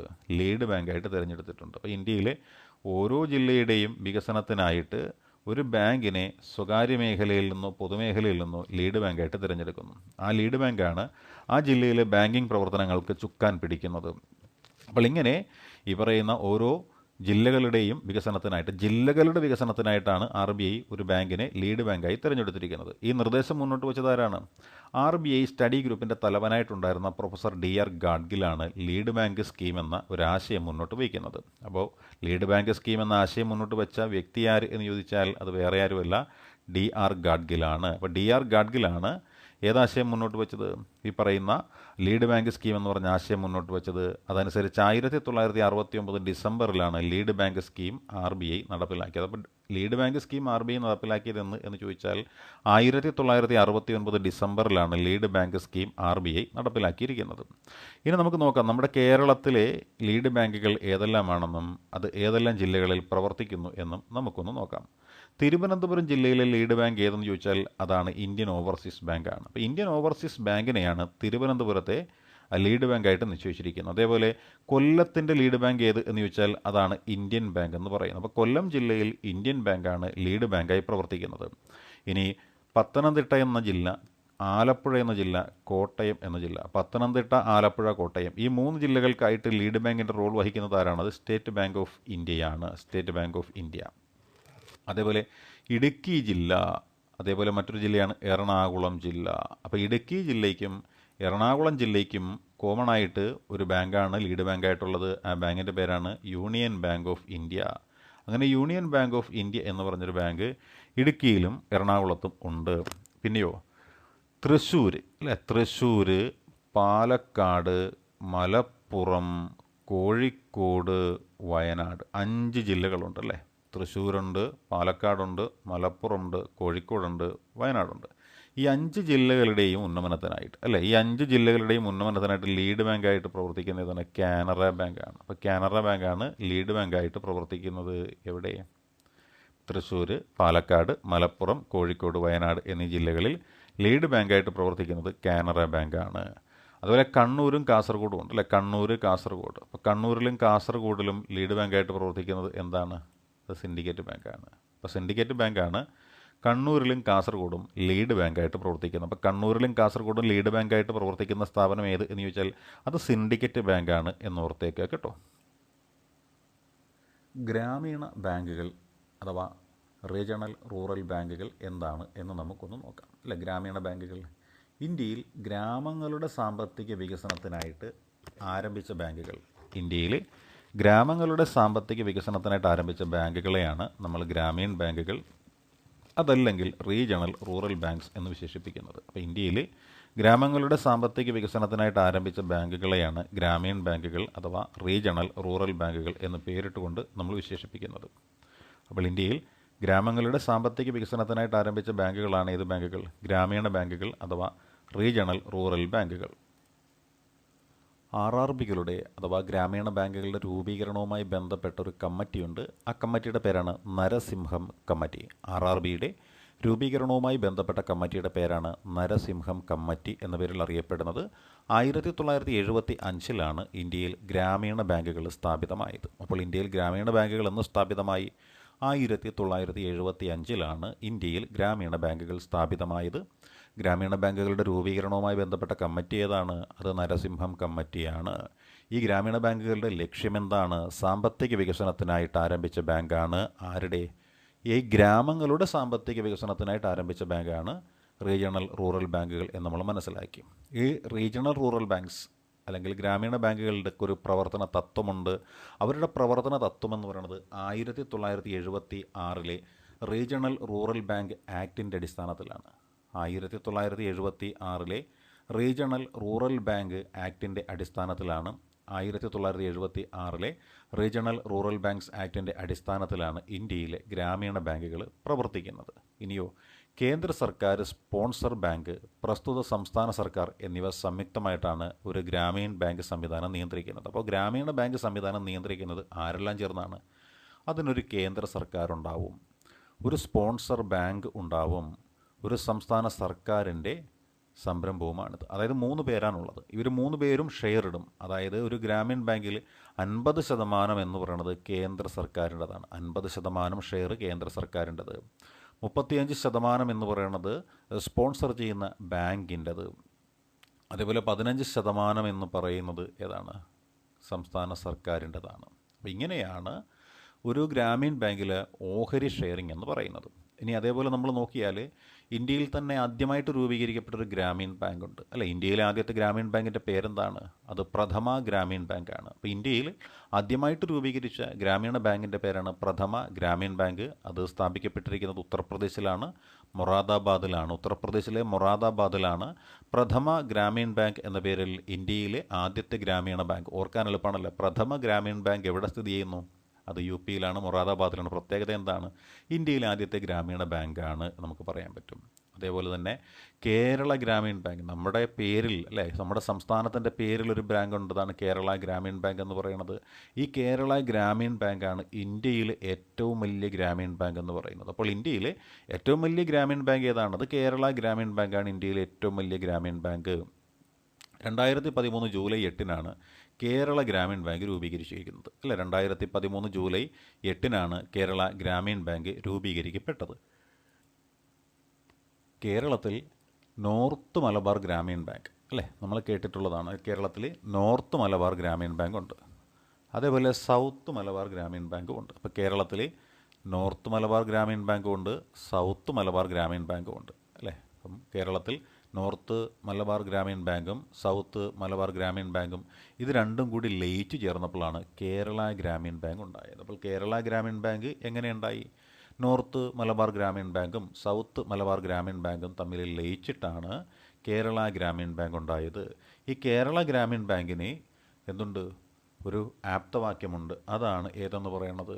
കേരളത്തിൻ്റെ സ്വന്തം ബാങ്ക് എന്നാണ് പറയുന്നത്. കേരളത്തിൻ്റെ സ്വന്തം ബാങ്ക് എന്നാണ് കേരള ഗ്രാമീൺ ബാങ്കിൻ്റെ ആപ്തവാക്യം. കേരളത്തിൻ്റെ സ്വന്തം ബാങ്ക് എന്നതാണ് കേരള ഗ്രാമീൺ ബാങ്കിൻ്റെ ആപ്തവാക്യമെന്ന് നമുക്കറിയാം. സൗത്ത് മലബാർ ഗ്രാമീൺ ബാങ്കിൻ്റെയും നോർത്ത് മലബാർ ഗ്രാമീൺ ബാങ്കിൻ്റെയും ലയനഫലമായിട്ട് വന്ന ബാങ്കാണ് നമ്മുടെ കേരള ഗ്രാമീൺ ബാങ്കെന്നും ഇതിൻ്റെ ആപ്തവാക്യം എന്ന് പറയുന്നത് കേരളത്തിൻ്റെ സ്വന്തം ബാങ്കാണ് എന്നുമൊക്കെ നമുക്കറിയാം. മലപ്പുറം ആസ്ഥാനമായിട്ടാണ് കേരള ഗ്രാമീൺ ബാങ്ക് പ്രവർത്തിക്കുന്നത്. അപ്പം മലപ്പുറം ആസ്ഥാനമായിട്ട് പ്രവർത്തിക്കുന്ന കേരള ഗ്രാമീൺ ബാങ്കിൻ്റെ ഒരു സ്പോൺസറുണ്ട്. ആ സ്പോൺസർ ആരാണത്? കാനറ ബാങ്കാണ് സ്പോൺസറായിട്ട് പ്രവർത്തിക്കുന്നത്. ഇന്ത്യയിൽ ഏറ്റവും അധികം ഗ്രാമീൺ ബാങ്കുകളുള്ള സംസ്ഥാനം ഏത് എന്നൊരു ചോദ്യം വന്നാൽ അതിൻ്റെ ഉത്തരം ഉത്തർപ്രദേശാണ് അല്ലേ? ഇന്ത്യയിൽ ഏറ്റവും അധികം ഗ്രാമീണ ബാങ്കുകളുള്ള സംസ്ഥാനമാണ് ഉത്തർപ്രദേശ്. അപ്പോൾ ഇന്ത്യയിൽ ഏറ്റവും അധികം ഗ്രാമീണ ബാങ്കുകളുള്ള സംസ്ഥാനം ഏതാണ്? അത് ഉത്തർപ്രദേശാണ്. അതേപോലെ ഗ്രാമീണ ബാങ്കുകൾ ഇല്ലാത്ത സംസ്ഥാനങ്ങളുമുണ്ട്. അപ്പോൾ അതേതെല്ലാമാണ്? ഗ്രാമീണ ബാങ്കുകൾ ഇല്ലാത്ത സംസ്ഥാനങ്ങളാണ് സിക്കിമും ഗോവയുമാണ്. അപ്പോൾ സിക്കിമും ഗോവയുടെയും പ്രത്യേകത എന്ത് എന്ന് ചോദിച്ചാൽ ഗ്രാമീൺ ബാങ്കുകൾ ഇല്ലാത്ത സംസ്ഥാനങ്ങളാണ് സിക്കിം ആൻഡ് ഗോവ. അതേപോലെ ഏറ്റവും അധികം ഗ്രാമീണ ബാങ്കുകളുള്ള സംസ്ഥാനമാണ് ഉത്തർപ്രദേശ്. ഇനി വീണ്ടും നമ്മൾ നോക്കിയാൽ നമുക്ക് കാണാൻ പറ്റുന്ന മറ്റൊരു സംരംഭമുണ്ട് അല്ലേ? അതാണ് ഈ ഗ്രാമീൺ ബാങ്കിൻ്റെ മറ്റൊരു വകഭേദമായിട്ട് നമ്മൾ പറയുന്നതാണ് അല്ലെ? സമൂഹത്തിൽ സാമ്പത്തികമായിട്ട് പിന്നോക്കം നിൽക്കുന്നവർക്ക്. അപ്പോൾ സമൂഹത്തിൽ സാമ്പത്തികമായിട്ട് പിന്നോക്കം നിൽക്കുന്നവർക്ക് കുറഞ്ഞ നിരക്കിൽ വായ്പ നൽകാൻ വേണ്ടിയിട്ട് 1983 പ്രൊഫസർ മുഹമ്മദ് യൂനസ് ആരംഭിച്ചൊരു സംരംഭമുണ്ട്. അതാണ് ബംഗ്ലാദേശ് ഗ്രാമീൺ ബാങ്ക് എന്ന് പറയുന്നതാണ്. ബംഗ്ലാദേശ് ഗ്രാമീൺ ബാങ്ക് അല്ലെ? സമൂഹത്തിൽ സാമ്പത്തികമായി പിന്നാക്കം നിൽക്കുന്നവർക്ക് കുറഞ്ഞ നിരക്കിൽ വായ്പ നൽകാൻ വേണ്ടിയിട്ട് 1983 പ്രൊഫസർ മുഹമ്മദ് യൂനസ് ആരംഭിച്ച ഒരു സംരംഭമുണ്ട്. അതാണ് ബംഗ്ലാദേശ് ഗ്രാമീണ ബാങ്ക് എന്ന് പറയുന്നത്. ഈ ബംഗ്ലാദേശ് ഗ്രാമീണ ബാങ്കും പ്രൊഫസർ മുഹമ്മദ് യൂനസും ചേർന്ന് 2006 സമാധാനത്തിനുള്ള നോബൽ സമ്മാനം നേടുകയുണ്ടായിട്ടുണ്ട്. അപ്പോൾ 2006 സമാധാനത്തിനുള്ള നോബൽ സമ്മാനം ലഭിച്ച വ്യക്തി ആരാണ്? അത് മുഹമ്മദ് യൂനസ് എന്ന് പറയുന്നൊരു സാമ്പത്തിക ശാസ്ത്രജ്ഞനാണെന്നും അദ്ദേഹത്തിൻ്റെ സ്വദേശം എന്ന് പറയുന്നത് ഇന്ത്യയുടെ അയൽരാജ്യമായ ബംഗ്ലാദേശ് ആണ് എന്നും അദ്ദേഹത്തിന് എന്ത് പ്രവർത്തനത്തിനാണ് കിട്ടിയത് എന്ന് ചോദിച്ചാൽ ബംഗ്ലാദേശ് ഗ്രാമീൺ ബാങ്ക് എന്ന പേരിൽ സമൂഹത്തിൽ സാമ്പത്തികമായി പിന്നോക്കം നിൽക്കുന്ന വ്യക്തികൾക്ക് കുറഞ്ഞ നിരക്കിൽ വായ്പ നൽകുന്നതിന് വേണ്ടിയിട്ട് ഇദ്ദേഹം ആരംഭിച്ച സംരംഭമായ ബംഗ്ലാദേശ് ഗ്രാമീൺ ബാങ്കിൻ്റെ പ്രവർത്തനത്തിന് വേണ്ടിയിട്ടാണ് ഇദ്ദേഹത്തിന് എന്ത് കിട്ടിയത്? ഈ പറയുന്ന നോബൽ സമ്മാനം കിട്ടിയത്. മുഹമ്മദ് യൂനസ് അറിയപ്പെടുന്ന മറ്റൊരു പേരുണ്ട്. ആ പേരാണ് പാവങ്ങളുടെ ബാങ്കർ എന്ന പേരിലാണ് മുഹമ്മദ് യൂനസ് അറിയപ്പെടുന്നത്. അപ്പോൾ പാവങ്ങളുടെ ബാങ്കർ എന്ന പേരിൽ അറിയപ്പെടുന്നത് ആര് എന്ന് ചോദിച്ചാൽ ആ പേരിൻ്റെ ഉടമസ്ഥനാണ് മുഹമ്മദ് യൂനസ്. അപ്പോൾ മുഹമ്മദ് യൂനസ് അറിയപ്പെടുന്ന മറ്റൊരു പേരാണ് പാവങ്ങളുടെ ബാങ്കർ എന്ന പേര്. ഈ മുഹമ്മദ് യൂനസ് ഒരുപാട് പുസ്തകങ്ങൾ രചിച്ചിട്ടുള്ള വ്യക്തിയും കൂടിയാണ്. മുഹമ്മദ് യൂനസിൻ്റെ പ്രധാനപ്പെട്ട പുസ്തകങ്ങൾ എന്തെല്ലാമെന്ന് ചോദിച്ചാൽ ആ ബുക്കിൻ്റെ പേരുകൾ ഇതാണ്: banker to the poor, the story of the Grameen bank. ഗ്രാമീണ ബാങ്കിൻ്റെ കഥ, അല്ലേ, പാവങ്ങളുടെ ബാങ്കർ, അതാണ് ഈ ഒന്നാമത്തെ പുസ്തകം എന്ന് പറയുന്നത്. അതുകൊണ്ട് തന്നെയാണ് ഇദ്ദേഹത്തെ പാവങ്ങളുടെ ബാങ്കർ എന്ന് പലപ്പോഴും വിശേഷിപ്പിച്ചിട്ടുള്ളത്. അതുപോലെ ബിൽഡിംഗ് സോഷ്യൽ ബിസിനസ്, അതായത് സാമൂഹ്യ വ്യാപാരം മെച്ചപ്പെടുന്നതിന് വേണ്ടിയിട്ടുള്ളൊരു കെട്ടിപ്പടുക്കൽ, അതാണ് ബിൽഡിംഗ് സോഷ്യൽ ബിസിനസ് എന്നതുകൊണ്ട് ഉദ്ദേശിക്കുന്നത്. A world of three zeros എന്ന് പറയുന്നതും ഇദ്ദേഹത്തിൻ്റെ മറ്റൊരു പുസ്തകമാണ്. 3 പുസ്തകങ്ങളാണ് പ്രധാനമായിട്ടും ബംഗ്ലാദേശിലെ പാവങ്ങളുടെ ബാങ്കർ എന്നറിയപ്പെടുന്ന മുഹമ്മദ് യൂനസ് എഴുതി തയ്യാറാക്കിയിരിക്കുന്നത്. ഇനി നമുക്ക് മറ്റൊരു ബാങ്കായ നബാർഡിനെ കുറിച്ചൊന്ന് നോക്കാം. അല്ലെ, എന്താണ് നബാർഡ് എന്ന് നമുക്കൊന്ന് നോക്കാം. നബാർഡ് എന്തിനു വേണ്ടിയാണ്? കൃഷിക്കും ഗ്രാമവികസനത്തിനും വേണ്ടിയുള്ള ബാങ്കാണ് നബാർഡ്. അപ്പോൾ കൃഷിക്കും ഗ്രാമവികസനത്തിനും വേണ്ടിയുള്ള ബാങ്കാണ് നബാർഡ്. ഈ നബാർഡിൻ്റെ പൂർണ്ണ രൂപം എന്താണ്? National bank for agriculture and rural development ആണ്. അപ്പോൾ national bank for agriculture and rural development ആണ് നബാർഡിൻ്റെ പൂർണ്ണ രൂപം. അപ്പോൾ നബാർഡിൻ്റെ പൂർണ്ണ രൂപമാണ് national bank for agriculture and rural development. National bank for agriculture and rural development നബാർഡിൻ്റെ പൂർണ്ണ രൂപമാണ്. നബാർഡ് എങ്ങനെയുള്ള ഒരു ബാങ്കാണ്? നബാർഡ് ഒരു ഡെവലപ്മെൻ്റൽ ബാങ്കാണ്. അതായത് ഒരു വികസന ബാങ്ക് എന്ന സ്ഥാനമാണ് നബാർഡിന് നൽകിയിരിക്കുന്നത്. ഇത് നിലവിൽ വന്നത് 1982 ജൂലൈ 12-നാണ്. 1982 ജൂലൈ 12-നാണ് നബാർഡ് നിലവിൽ വന്നിരിക്കുന്നത്. നബാർഡിൻ്റെ ആസ്ഥാനം മുംബൈയിലാണ്. അപ്പം നബാർഡിൻ്റെ ആസ്ഥാനം മുംബൈയിലാണെന്നും നബാർഡ് ഒരു വികസന ബാങ്ക് ആണെന്നും നബാർഡ് നിലവിൽ വന്നത് 1982-ലാണെന്നും നമ്മൾ മനസ്സിലാക്കി. ഇനി നോക്കാൻ പോകുന്നതാണ്, ഈ നബാർഡിൻ്റെ രൂപീകരണവുമായി ബന്ധപ്പെട്ട കമ്മീഷനുണ്ട്. അല്ലേ, നബാർഡിൻ്റെ രൂപീകരണവുമായി ബന്ധപ്പെട്ട കമ്മീഷൻ ഏതാണ്? ശിവരാമൻ കമ്മീഷൻ എന്നാണ് അറിയപ്പെടുന്നത്. അല്ലേ, ശിവരാമൻ കമ്മീഷൻ. നബാർഡിൻ്റെ രൂപീകരണവുമായി ബന്ധപ്പെട്ട കമ്മീഷനാണ് ശിവരാമൻ കമ്മീഷൻ. അല്ലേ, നബാർഡിൻ്റെ രൂപീകരണവുമായി ബന്ധപ്പെട്ട കമ്മീഷനാണ് ശിവരാമൻ കമ്മീഷൻ എന്ന് പറയുന്നത്. ഇനിയോ, ഇതറിയപ്പെടുന്ന മറ്റൊരു പേര് കൂടിയാണ് ചെറുകിട വായ്പകളുടെ നിയന്ത്രകൻ എന്നാണ് അറിയപ്പെടുന്നത്. വായ്പകളുടെ നിയന്ത്രകൻ എന്ന് നമ്മൾ വിശേഷിപ്പിക്കുന്നത് റിസർവ് ബാങ്ക് ഓഫ് ഇന്ത്യയെ ആണെങ്കിൽ ഇത് ചെറുകിട വായ്പകളുടെ നിയന്ത്രകൻ എന്നറിയപ്പെടുന്നത് ആരാണ്? നബാർഡാണ്. അപ്പോൾ ചെറുകിട വായ്പകളുടെ നിയന്ത്രകൻ ആര് എന്ന ചോദ്യത്തിൻ്റെ ഉത്തരമാണ് നബാർഡ്. ഇനി അതേപോലെ തെക്ക് കിഴക്കൻ ഏഷ്യയിലെ ആദ്യ സെൻറ്റർ ഫോർ ക്ലൈമറ്റ് ചേഞ്ച്, അല്ല, തെക്ക് കിഴക്കൻ ഏഷ്യയിലെ ആദ്യത്തെ സെൻറ്റർ ഫോർ ക്ലൈമറ്റ് ചേഞ്ചാണ്. കാലാവസ്ഥാ വ്യതിയാനത്തിനുള്ള കേന്ദ്രം എന്നാണ് പറയുന്നത്.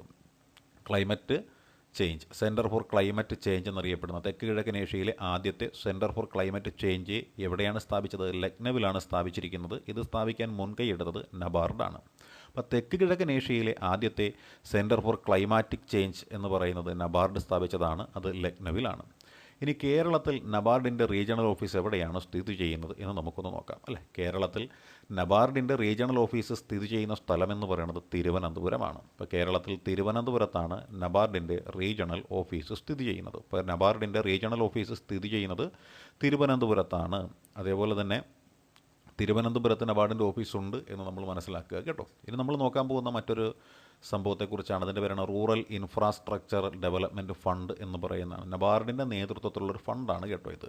റൂറൽ ഇൻഫ്രാസ്ട്രക്ചർ ഡെവലപ്മെൻറ്റ് ഫണ്ട് എന്ന് പറയുന്നൊരു ഫണ്ടുണ്ട്. റൂറൽ ഇൻഫ്രാസ്ട്രക്ചറൽ ഡെവലപ്മെൻറ്റ് ഫണ്ട് എന്ന് പറഞ്ഞൊരു ഫണ്ടുണ്ട്. റൂറൽ ഇൻഫ്രാസ്ട്രക്ചർ ഡെവലപ്മെൻറ്റ് ഫണ്ട് എന്ന് പറഞ്ഞൊരു ഫണ്ടുണ്ട്. അപ്പം നബാർഡിൻ്റെ നേതൃത്വത്തിലാണ് ഇന്ത്യയിൽ ആദ്യമായിട്ട് RIDF ആരംഭിച്ചത്. അല്ലേ, നബാർഡിൻ്റെ നേതൃത്വത്തിലാണ് ഇന്ത്യയിൽ ആദ്യമായിട്ട് RIDF, അതായത് റൂറൽ ഇൻഫ്രാസ്ട്രക്ചറൽ ഡെവലപ്മെൻറ്റ് ഫണ്ട് നബാർഡിൻ്റെ നേതൃത്വത്തിലാണ് ഇന്ത്യയിൽ ആദ്യമായിട്ട് ആരംഭിച്ചത്. 1995-96 കാലഘട്ടത്തിലാണ് RIDF ആരംഭിച്ചത്. അപ്പോൾ RIDF ആരംഭിച്ചത് 1995-96 കാലഘട്ടത്തിലാണ് റൂറൽ ഇൻഫ്രാസ്ട്രക്ചറൽ ഡെവലപ്മെൻറ്റ് ഫണ്ട് ആരംഭിച്ചത്. ഇന്ത്യയിലെ ഗ്രാമീണ മേഖലയുടെ ആന്തരിക ഘടന ശക്തിപ്പെടുത്തുക, അതാണ് ലക്ഷ്യം. അല്ലേ, ഇന്ത്യയിലെ ഗ്രാമീണ മേഖലയുടെ ആന്തരിക ഘടന ശക്തിപ്പെടുത്തുന്നതിനായിട്ട് സംസ്ഥാനങ്ങൾ, കേന്ദ്രഭരണ പ്രദേശങ്ങൾ, പൊതുമേഖലാ സ്ഥാപനങ്ങൾ, തദ്ദേശ സ്വയംഭരണ സ്ഥാപനങ്ങൾ തുടങ്ങിയവയ്ക്ക് വായ്പകൾ ലഭ്യമാക്കുക എന്നതാണ് RIDFൻ്റെ ലക്ഷ്യം. അതായത് ഇന്ത്യയിലെ ഗ്രാമീണ മേഖലയുടെ ആന്തരിക ഘടന ശക്തിപ്പെടുത്തുന്നതിനായിട്ട് എന്താ ചെയ്യുക? ഇന്ത്യയിലെ ഗ്രാമീണ മേഖലയുടെ ആന്തരിക ഘടന ശക്തിപ്പെടുത്തുന്നതിനായിട്ട് സംസ്ഥാനങ്ങൾ, കേന്ദ്രഭരണ പ്രദേശങ്ങൾ, പൊതുമേഖലാ സ്ഥാപനങ്ങൾ, തദ്ദേശ സ്വയംഭരണ സ്ഥാപനങ്ങൾ തുടങ്ങിയവയ്ക്ക് വായ്പകൾ ലഭ്യമാക്കുക എന്നതാണ് RIDFിൻ്റെ പ്രധാനപ്പെട്ട ലക്ഷ്യം. നിലവിൽ RIDF കൃഷി, അതേപോലെ അനുബന്ധ മേഖലകൾ, സാമൂഹിക മേഖല, ഗ്രാമീണ കണക്ടിവിറ്റി എന്നീ മേഖലകളെ അടിസ്ഥാനമാക്കി 37 ഘടകങ്ങളിൽ ലോൺ നൽകുന്നുണ്ട്. ഇപ്പോൾ നിലവിൽ RIDF കൃഷിയും അനുബന്ധ മേഖലകളും, സാമൂഹിക മേഖലകൾ, ഗ്രാമീണ കണക്ടിവിറ്റി എന്നീ മേഖലകളെ അടിസ്ഥാനമാക്കിയിട്ട് 37 ഘടകങ്ങളിൽ ലോൺ നൽകുന്നുണ്ട്. ഇന്ത്യയിൽ ഈ പറയുന്ന RIDFിൻ്റെ പ്രവർത്തനങ്ങളെന്ന് പറയുന്നത് നമുക്ക് മനസ്സിലായി വരികയാണ് അല്ലേ. അപ്പോൾ 37ഓളം ഘടകങ്ങളിൽ ഇവർ ലോൺ കൊടുക്കുന്നുണ്ട്. ഇന്ത്യയിലെ ആദ്യത്തെ സമ്പൂർണ്ണ ബാങ്കിങ് സംസ്ഥാനമായിട്ട് അറിയപ്പെടുന്നത് നമ്മുടെ കേരള സംസ്ഥാനമാണ് അല്ല. ഇന്ത്യയിലെ ആദ്യത്തെ സമ്പൂർണ്ണ ബാങ്കിങ് സംസ്ഥാനം ഏത് എന്ന് ചോദിച്ചാൽ അത് കേരള സംസ്ഥാനമാണ്. എല്ലാ കുടുംബത്തിലെയും ഒരു അംഗത്തിനെങ്കിലും ബാങ്ക് അക്കൗണ്ട് എന്ന നേട്ടം കൈവരിച്ച ഇന്ത്യയിലെ ആദ്യ സമ്പൂർണ്ണ ബാങ്കിങ് ജില്ല ഏതാണ്? അത് പാലക്കാടാണ്. ഇന്ത്യയിലെ അല്ലേ ആദ്യത്തെ ജില്ല, ബാങ്കിങ് ജില്ല, അതാണ് പാലക്കാട്. എല്ലാ കുടുംബങ്ങളിലെയും ഒരു അംഗത്തിനെങ്കിലും ബാങ്ക് അക്കൗണ്ട് എന്ന നേട്ടം കൈവരിച്ച ഇന്ത്യയിലെ ആദ്യ സമ്പൂർണ്ണ ബാങ്കിങ് ജില്ലയാണ് പാലക്കാട് ജില്ല എന്ന് പറയുന്നത്. ഇനി നമുക്ക് സ്മോൾ ഫിനാൻസ് ബാങ്ക് എന്ന രീതി നമുക്ക് നോക്കാം. എന്താണ് സ്മോൾ ഫിനാൻസ് ബാങ്ക്? SFB എന്ന് നമ്മൾ പറയുന്നതാണ് സ്മോൾ ഫിനാൻസ് ബാങ്ക്. അപ്പോൾ സ്മോൾ ഫിനാൻസ് ബാങ്കിൻ്റെ പ്രത്യേകത എന്താണ്? നിക്ഷേപങ്ങൾ സ്വീകരിക്കുക, ചെറുകിട ബിസിനസ് യൂണിറ്റുകൾ, കർഷകർ, ദുർബല വിഭാഗങ്ങൾ, അസംഘടിത മേഖലയിലെ യൂണിറ്റുകൾ തുടങ്ങിയവയ്ക്ക് വായ്പ നൽകുക എന്നതാണ് സ്മോൾ ഫിനാൻസ് ബാങ്കുകളുടെ ധർമ്മം. അപ്പോൾ സ്മോൾ ഫിനാൻസ് ബാങ്കുകളുടെ ധർമ്മം എന്താണെന്നാണ് നമ്മൾ പറഞ്ഞത് അല്ലേ. സ്മോൾ ഫിനാൻസ് ബാങ്കുകളുടെ ധർമ്മം എന്താണ്? നിക്ഷേപങ്ങൾ സ്വീകരിക്കണം, ചെറുകിട ബിസിനസ് യൂണിറ്റുകൾ, കർഷകർ, ദുർബല വിഭാഗങ്ങൾ, അസംഘടിത മേഖലയിലെ യൂണിറ്റുകൾ തുടങ്ങിയവയ്ക്ക് വായ്പ നൽകണം. ഇവയാണ് സ്മോൾ ഫിനാൻസ് ബാങ്കുകളുടെ ധർമ്മം. ഇനിയോ പഞ്ചാബിലെ ജലന്ധർ എന്ന സ്ഥലമുണ്ടല്ലോ. പഞ്ചാബിലെ ജലന്ധർ ആസ്ഥാനമായി 2016 സ്ഥാപിതമായ capital small finance bank limited ആണ് ഇന്ത്യയിലെ ആദ്യത്തെ സ്മോൾ ഫിനാൻസ് ബാങ്ക്. അപ്പോൾ സ്മോൾ ഫിനാൻസ് ബാങ്കിൻ്റെ ധർമ്മങ്ങൾ നമ്മൾ പറഞ്ഞ നിക്ഷേപങ്ങൾ സ്വീകരിക്കുക, ചെറുകിട ബിസിനസ് യൂണിറ്റുകൾ, കർഷകർ, ദുർബല വിഭാഗങ്ങൾ, അസംഘടിത മേഖലയിലെ യൂണിറ്റുകൾ തുടങ്ങിയവയ്ക്ക് വായ്പ നൽകുക എന്നതാണ് സ്മോൾ ഫിനാൻസ് ബാങ്കുകളുടെ ധർമ്മം. പഞ്ചാബിലെ ജലന്ധർ ആസ്ഥാനമായിട്ടാണ് 2016 capital small finance bank limited എന്ന പേരിൽ ഇന്ത്യയിലെ ആദ്യത്തെ സ്മോൾ ഫിനാൻസ് ബാങ്ക് സ്ഥാപിതമായിരിക്കുന്നത്. ഇനിയോ കേരളത്തിലുള്ള ആദ്യത്തെ സ്മോൾ ഫിനാൻസ് ബാങ്ക് ഏതാണ്? ഇന്ത്യയിലെ ആദ്യത്തേത് capital small finance bank limited ആണെങ്കിൽ, ഇന്ത്യയിൽ capital small finance bank limited ജലന്ധറിൽ ആണെങ്കിൽ, കേരളത്തിൽ ആദ്യത്തെ സ്മോൾ ഫിനാൻസ് ബാങ്ക് ലിമിറ്റഡ് ഏതാണ്? അതിൻ്റെ പേരാണ് ഇസാഫ് എന്ന് പറയും. ഇസാഫ് എന്ന് വെച്ചാൽ എന്താണ്? ഇവാഞ്ചലിക്കൽ സോഷ്യൽ ആക്ഷൻ ഫോറം എന്ന് പറയുന്ന സ്ഥാപനമാണ് ഇസാഫ് എന്ന് പറയുന്നത്. ഇതൊരു സ്മോൾ ഫിനാൻസ് ബാങ്കാണ്. ഇത് കേരളത്തിലെ ആദ്യത്തെ സ്മോൾ ഫിനാൻസ് ബാങ്ക് എന്ന പേരിലാണ് ഇസാഫ് അറിയപ്പെടുന്നത്. അതിൻ്റെ പൂർണ്ണമായ പേര് നമ്മൾ പറഞ്ഞു കഴിഞ്ഞു. ഇസാഫിൻ്റെത് ഇവാഞ്ചലിക്കൽ സോഷ്യൽ ആക്ഷൻ ഫോറമാണ് ഇസാഫ് എന്ന് പറയുന്നത്. ഇതിൻ്റെ അല്ലേ ഈ ഒരു ഇസാഫ് എന്ന് പറഞ്ഞ സ്മോൾ ഫിനാൻസ് ബാങ്കിൻ്റെ ചെയർമാനായിട്ടുള്ള സ്ഥാപകനായിട്ട് നമ്മൾ കണക്കാക്കുന്ന ആരെയാണ്? പോൾ കെ തോമസ് ആണ് അല്ലേ. പോൾ കെ തോമസ് ആണ് ഇസാഫ് എന്ന് പറഞ്ഞ സ്മോൾ ഫിനാൻസ് ബാങ്ക് സ്ഥാപിക്കുന്നതിന് മുൻകൈ എടുത്തൊരു വ്യക്തി എന്ന് നമുക്കറിയാം. അതേപോലെ തൃശ്ശൂർ ജില്ലയിലെ മണ്ണുത്തി എന്നൊരു സ്ഥലമുണ്ട് അല്ലേ. തൃശ്ശൂർ ജില്ലയിലെ മണ്ണുത്തി, ആ തൃശ്ശൂർ ജില്ലയിലെ മണ്ണുത്തിയിലാണ് ഇസാഫ് എന്ന് പറഞ്ഞ സ്മോൾ ഫിനാൻസ് ബാങ്കിൻ്റെ ആസ്ഥാനം സ്ഥിതി ചെയ്യുന്നത്. അപ്പോൾ ഇസാഫിൻ്റെ ആസ്ഥാനം സ്ഥിതി ചെയ്യുന്നത് എവിടെയെന്ന് ചോദിച്ചാൽ എവിടെയാണ് സ്ഥിതി ചെയ്യുന്നത്? തൃശ്ശൂർ ജില്ലയിലെ മണ്ണുത്തിയിലാണ് ഇസാഫിൻ്റെ ആസ്ഥാനം സ്ഥിതി ചെയ്യുന്നത്. അപ്പോൾ ഇസാഫിൻ്റെ ആസ്ഥാനം സ്ഥിതി ചെയ്യുന്നത് തൃശ്ശൂർ ജില്ലയിലെ മണ്ണുത്തിയിലാണ്. 2018 ഈ പറയുന്ന സ്മോൾ ഫിനാൻസ് ബാങ്കിന്, ഇസാഫ് എന്ന് പറഞ്ഞ സ്മോൾ ഫിനാൻസ് ബാങ്കിന് RBIയുടെ ഷെഡ്യൂൾഡ് ബാങ്ക് എന്ന പദവി ലഭിക്കുന്നത്. അപ്പോൾ RBIയുടെ ഷെഡ്യൂൾഡ് ബാങ്ക് എന്ന പദവി ലഭിച്ചിട്ടുള്ള ഒരു സ്മോൾ ഫിനാൻസ് ബാങ്കാണ് ഏത്? ഈ പറയുന്ന ഇസാഫ് എന്ന് പറയുന്നത്. ഇസാഫിന് RBIയുടെ സ്മോൾ ഫിനാൻസ് ബാങ്ക് എന്നുള്ള പദവി ലഭിച്ചു. അതെങ്ങനെ ലഭിച്ചു എന്ന് ചോദിച്ചാൽ RBIയുടെ ഷെഡ്യൂൾഡ് ബാങ്ക് എന്നുള്ള പദവി ലഭിച്ചത് ഇവരുടെ പ്രവർത്തനങ്ങൾ അടിസ്ഥാനപ്പെടുത്തിയിട്ടാണ്. 2018 ഇത് ലഭിച്ചിരിക്കുന്നത്. ഇനി നമുക്ക് പേയ്മെൻറ്റ് ബാങ്കുകളെ കുറിച്ച് നോക്കാം അല്ലേ. പേയ്മെൻറ്റ് ബാങ്കുകൾ എന്താണെന്ന് നോക്കാം. പേയ്മെൻറ്റ് ബാങ്കുകൾ കുറഞ്ഞ വരുമാനക്കാരെയും ചെറുകിട വ്യവസായികളെയും കുടിയേറ്റ തൊഴിലാളികളെയും സഹായിക്കാനായിട്ട് ബാങ്കിങ് സൗകര്യമില്ലാത്ത സ്ഥലങ്ങളിൽ രൂപം കൊണ്ട ബാങ്കിങ് സംവിധാനമാണ് പേയ്മെൻറ്റ് ബാങ്കുകൾ എന്ന് പറയുന്നത്. അതായത് കുറഞ്ഞ വരുമാനക്കാരെയും ചെറുകിട വ്യവസായികളെയും കുടിയേറ്റ തൊഴിലാളികളെയും സഹായിക്കണം. കുറഞ്ഞ വരുമാനക്കാരെ സഹായിക്കണം, ചെറുകിട വ്യവസായികളെ സഹായിക്കണം, കുടിയേറ്റ തൊഴിലാളികളെ സഹായിക്കണം അല്ലേ. അതിനു വേണ്ടിയിട്ട് ബാങ്കിങ് സൗകര്യമില്ലാത്ത സ്ഥലങ്ങളിൽ രൂപം കൊണ്ട ബാങ്കിങ് സംവിധാനമാണ് പേയ്മെൻറ്റ് ബാങ്കുകൾ എന്ന് പറയുന്നത്. അപ്പോൾ ബാങ്കിങ് സൗകര്യമില്ലാത്ത സ്ഥലങ്ങളിൽ രൂപം കൊള്ളുന്ന ബാങ്കുകളെയാണ് നമ്മൾ പേയ്മെൻറ്റ് ബാങ്കുകൾ എന്ന് വിശേഷിപ്പിക്കുന്നത്. ഇതിൻ്റെ പ്രത്യേകത എന്താണ്? മറ്റ് ബാങ്കുകൾ നൽകുന്ന സേവനങ്ങൾ പൂർണ്ണമായിട്ടും പേയ്മെൻറ്റ് ബാങ്കുകൾ നൽകുന്നില്ല. അപ്പോൾ മറ്റ് ബാങ്കുകൾ നൽകുന്ന സേവനങ്ങൾ പൂർണ്ണമായിട്ടും പേയ്മെൻറ്റ് ബാങ്കുകൾ നൽകുന്നില്ല. ഈ പേയ്മെൻറ്റ് ബാങ്കുകളുടെ രൂപീകരണത്തിന് ശുപാർശ ചെയ്തതാരാണ്? അത് നചികേത് മോർ കമ്മീഷനാണ് അല്ലേ. നചികേത് മോർ കമ്മീഷനാണ് പേയ്മെൻറ്റ് ബാങ്കുകളുടെ രൂപീകരണത്തിന് ശുപാർശ ചെയ്തിരിക്കുന്നത്. നചികേത് മോർ കമ്മീഷനാണ്. പരമാവധി 2 ലക്ഷം രൂപ വരെ ഈ പേയ്മെൻറ്റ് ബാങ്കുകൾക്ക് നിക്ഷേപമായിട്ട് സ്വീകരിക്കാനായിട്ട് സാധിക്കും. ഇത് 2021 ഏപ്രിൽ 1 മുതലുള്ള കാര്യമാണ് നമ്മളീ പറയുന്നത്. അപ്പോൾ പരമാവധി 2 ലക്ഷം രൂപ വരെ പേയ്മെൻറ്റ് ബാങ്കുകൾക്ക് നിക്ഷേപമായിട്ട് സ്വീകരിക്കാനായിട്ട് സാധിക്കുന്നുണ്ട്. പിന്നെ ഇവർക്ക് ഏറ്റവും കുറഞ്ഞൊരു മൂലധനം പറയുന്നത് എത്രയാണ്? 200 കോടി രൂപയാണ്. അപ്പോൾ 200 കോടി രൂപയാണ് പേയ്മെൻറ്റ് ബാങ്കുകളുടെ കുറഞ്ഞ മൂലധനമായിട്ട് നിശ്ചയിച്ചു വച്ചിരിക്കുന്ന 200 കോടി രൂപയാണ്. ഇതേപോലെ ഈ പേയ്മെൻറ്റ് ബാങ്കുകൾ RBIയുടെ 2ാമത്തെ പട്ടികയിലാണ് ഉൾപ്പെട്ടിരിക്കുന്നത്. 2022 ജനുവരി മുതൽ RBIയുടെ 2ാമത്തെ പട്ടികയിൽ പെടുത്തിയിരിക്കുന്ന ബാങ്കുകളാണ് ഈ പേയ്മെൻറ്റ് ബാങ്കുകളെന്ന് പറയുന്നത് അല്ലേ. അപ്പോൾ ആ 2022 ജനുവരിയിൽ RBIയുടെ സെക്കൻഡ് ഷെഡ്യൂളിൽ ഉൾപ്പെട്ടിട്ടുള്ള പേയ്മെൻറ്റ് ബാങ്കുകളുണ്ട്. അതിൽ പരമപ്രധാനമായ ബാങ്കാണ് എയർടെൽ പേയ്മെൻറ്റ് ബാങ്ക് എന്ന് പറയുന്നത്. അപ്പോൾ എയർടെൽ പേയ്മെൻറ്റ് ബാങ്കാണ് 2022 ജനുവരിയിൽ RBIയുടെ സെക്കൻഡ് ഷെഡ്യൂളിൽ ഉൾപ്പെട്ടിട്ടുള്ള പേയ്മെൻറ്റ് ബാങ്ക്. ഇനിയോ ഈ ബാങ്കിനെ, അതായത് ഒരു ബാങ്കിനെ ഡിജിറ്റൽ പ്ലാറ്റ്ഫോമിൽ സംയോജിപ്പിച്ച ഇന്ത്യയിലെ ആദ്യ പേയ്മെൻറ്റ് ബാങ്ക്, അതായത് ബാങ്കിൻ്റെ ഡിജിറ്റൽ പ്ലാറ്റ്ഫോമിൽ യൂണിഫൈഡ് പേയ്മെൻറ്റ്സ് ഇൻ്റർഫേസ്, നമ്മൾ UPI എന്ന് പറഞ്ഞൊരു സംവിധാനമുണ്ടല്ലോ, പണമിടപാടുകൾക്കൊക്കെ ഉപയോഗിക്കുന്ന UPI, ആ UPI എന്ന് പറയുന്ന സംവിധാനത്തെ സംയോജിപ്പിച്ച, അല്ലെങ്കിൽ ബാങ്കിൻ്റെ ഡിജിറ്റൽ പ്ലാറ്റ്ഫോമിൽ UPI സംയോജിപ്പിച്ച ഇന്ത്യയിലെ ആദ്യത്തെ പേയ്മെൻറ്റ് ബാങ്കാണ് എയർടെൽ പേയ്മെൻറ്റ് ബാങ്ക് എന്ന് പറയുന്നത്. അപ്പോൾ എയർടെൽ പേയ്മെൻറ്റ് ബാങ്ക് നമ്മൾ മനസ്സിലാക്കുകയാണ്. ഇനിയോ ഇന്ത്യയിലെ ആദ്യത്തെ പേയ്മെൻറ്റ് ബാങ്ക് സ്ഥാപിച്ച ടെലികോം കമ്പനി ഏതാണ്? ഇന്ത്യയിലെ ആദ്യത്തെ പേയ്മെൻറ്റ് ബാങ്ക് സ്ഥാപിച്ച ടെലികോം കമ്പനിയുടെ പേരാണ് എയർടെൽ എന്ന് പറയും. എയർടെൽ ഇന്ത്യയിലെ ആദ്യത്തെ ടെലികോം കമ്പനി സ്ഥാപിച്ച പേയ്മെൻറ്റ് ബാങ്കിൻ്റെ പേരാണ് ഏത്? എയർടെൽ എന്ന് പറയും. അപ്പോൾ എയർടെല്ലാണ് ഇന്ത്യയിലെ ആദ്യത്തെ പേയ്മെൻറ്റ് ബാങ്ക് സ്ഥാപിച്ച ടെലികോം കമ്പനി. 2019 സെപ്റ്റംബറിൽ എയർടെൽ പേയ്മെൻറ്റ്സ് ബാങ്ക് ആരംഭിച്ച സേവിങ്സ് അക്കൗണ്ടാണ് ബറോസ എന്ന് പറയുന്നതാണ്. അപ്പോൾ എയർടെല്ലിൻ്റെ പേയ്മെൻറ്റ് ബാങ്ക് ആരംഭിച്ച, അല്ലെങ്കിൽ 2019 സെപ്റ്റംബറിൽ എയർടെൽ പേയ്മെൻറ്റ് ബാങ്ക് ആരംഭിച്ച സേവിങ്സ് അക്കൗണ്ട്, അപ്പോൾ എയർടെല്ലിൻ്റെ പേയ്മെൻറ്റ് ബാങ്കിൻ്റെ സേവിങ്സ് അക്കൗണ്ടിൻ്റെ പേരാണ് ബറോസ എന്ന് പറയുന്നത്. ബറോസ എന്ന് പറയുന്നത് എയർടെല്ലിൻ്റെ പേയ്മെൻറ്റ് ബാങ്ക് ആരംഭിച്ചപ്പോഴുള്ള സേവിങ്സ് അക്കൗണ്ടിൻ്റെ പേരാണ് ബറോസ എന്ന് പറയുന്നത്. ഇനി നമുക്ക് മറ്റൊരു സംവിധാനം നോക്കാം. ആ സംവിധാനത്തിൻ്റെ പേരെന്താണ്? ഇന്ത്യ പോസ്റ്റ് പേയ്മെൻറ്റ്സ് ബാങ്ക് എന്നാണ് പറയുന്നത്. അപ്പോൾ ഇന്ത്യ പോസ്റ്റ് പേയ്മെൻറ്റ്സ് ബാങ്ക് എന്ന് വെച്ചാൽ എന്താണ്? ഇന്ത്യ പോസ്റ്റ് പേയ്മെൻറ്റ്സ് ബാങ്ക് എന്താണ്?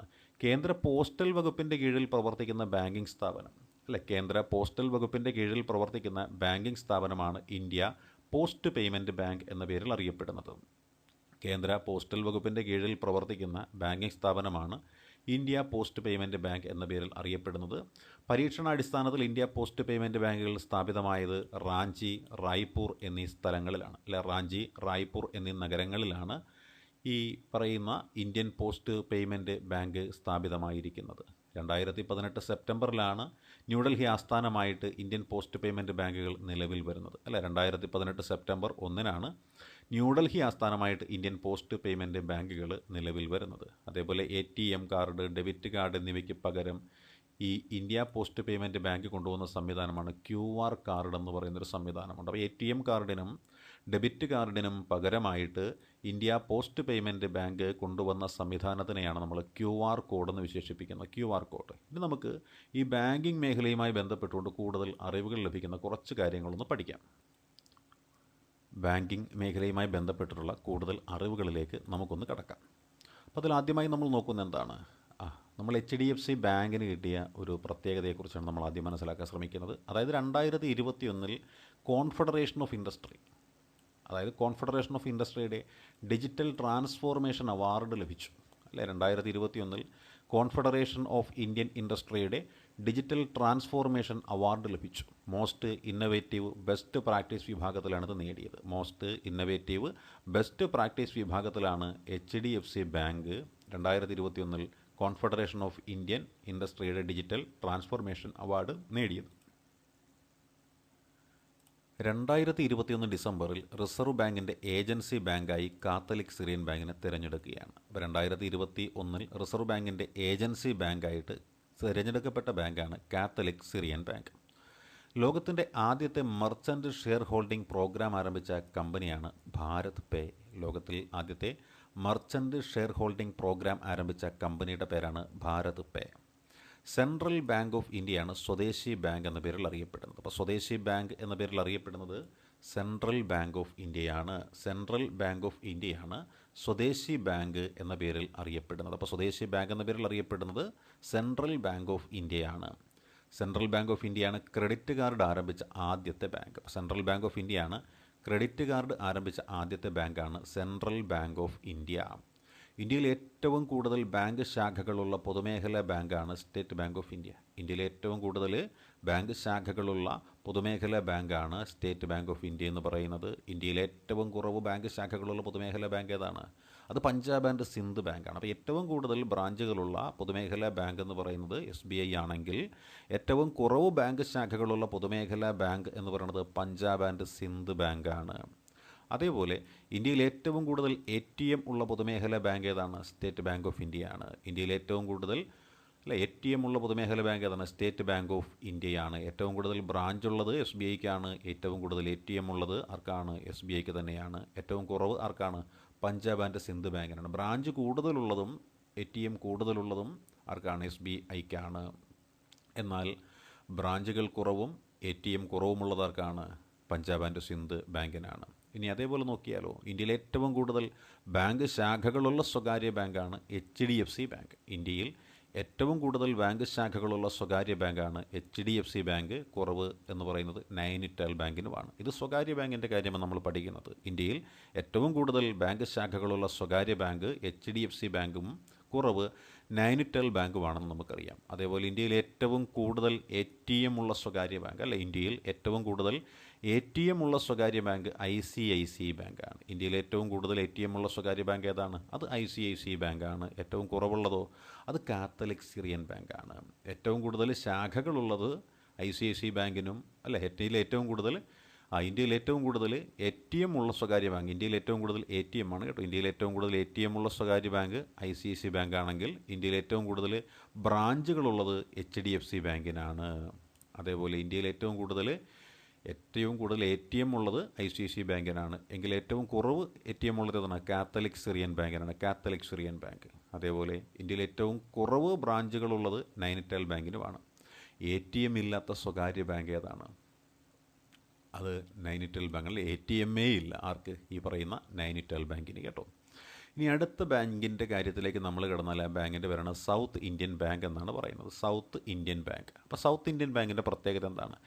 NRI ശാഖ ആരംഭിച്ച ആദ്യ സ്വകാര്യ ബാങ്കാണ് south Indian bank. November 1992 NRI ശാഖ ആരംഭിച്ച ആദ്യ സ്വകാര്യ ബാങ്കിൻ്റെ പേരാണ് സൗത്ത് ഇന്ത്യൻ ബാങ്ക്. ഇത് ആരംഭിച്ചത് 1992 നവംബർ മാസത്തിലാണ്. ഇനി റിസർവ് ബാങ്കിൻ്റെ കറൻസി ചെസ്റ്റ് ആരംഭിച്ച ആദ്യത്തെ സ്വകാര്യ ബാങ്ക് ഏത് തന്നെയാണ്? ഈ പറയുന്ന സൗത്ത് ഇന്ത്യൻ ബാങ്ക് തന്നെയാണ്. റിസർവ് ബാങ്കിൻ്റെ കറൻസി ചെസ്റ്റ് ആരംഭിച്ച ആദ്യ സ്വകാര്യ ബാങ്കാണ് 1992 ആരംഭിച്ച റിസർവ് ബാങ്കിൻ്റെ കറൻസി ചെസ്റ്റ് ആരംഭിച്ച ഇന്ത്യയിലെ ആദ്യത്തെ സ്വകാര്യ ബാങ്കാണ് സൗത്ത് ഇന്ത്യൻ ബാങ്ക്. ഇനി വീണ്ടും നമുക്ക് നോക്കി അടുത്തൊരു ഇൻഫർമേഷൻ പറയുന്നുണ്ട്. എന്തിനെക്കുറിച്ചാണ്? ഈ പറയുന്ന സൗത്ത് ഇന്ത്യൻ ബാങ്കിനെ കുറിച്ച് തന്നെയാണ്. അപ്പോൾ സൗത്ത് ഇന്ത്യൻ ബാങ്കിനെ കുറിച്ച് പറയുന്ന മറ്റൊരു ഇൻഫർമേഷൻ എന്താണ്? ഇൻഡസ്ട്രിയൽ ഫിനാൻസ് ബ്രാഞ്ച് ആരംഭിച്ച ആദ്യത്തെ സ്വകാര്യ ബാങ്ക്.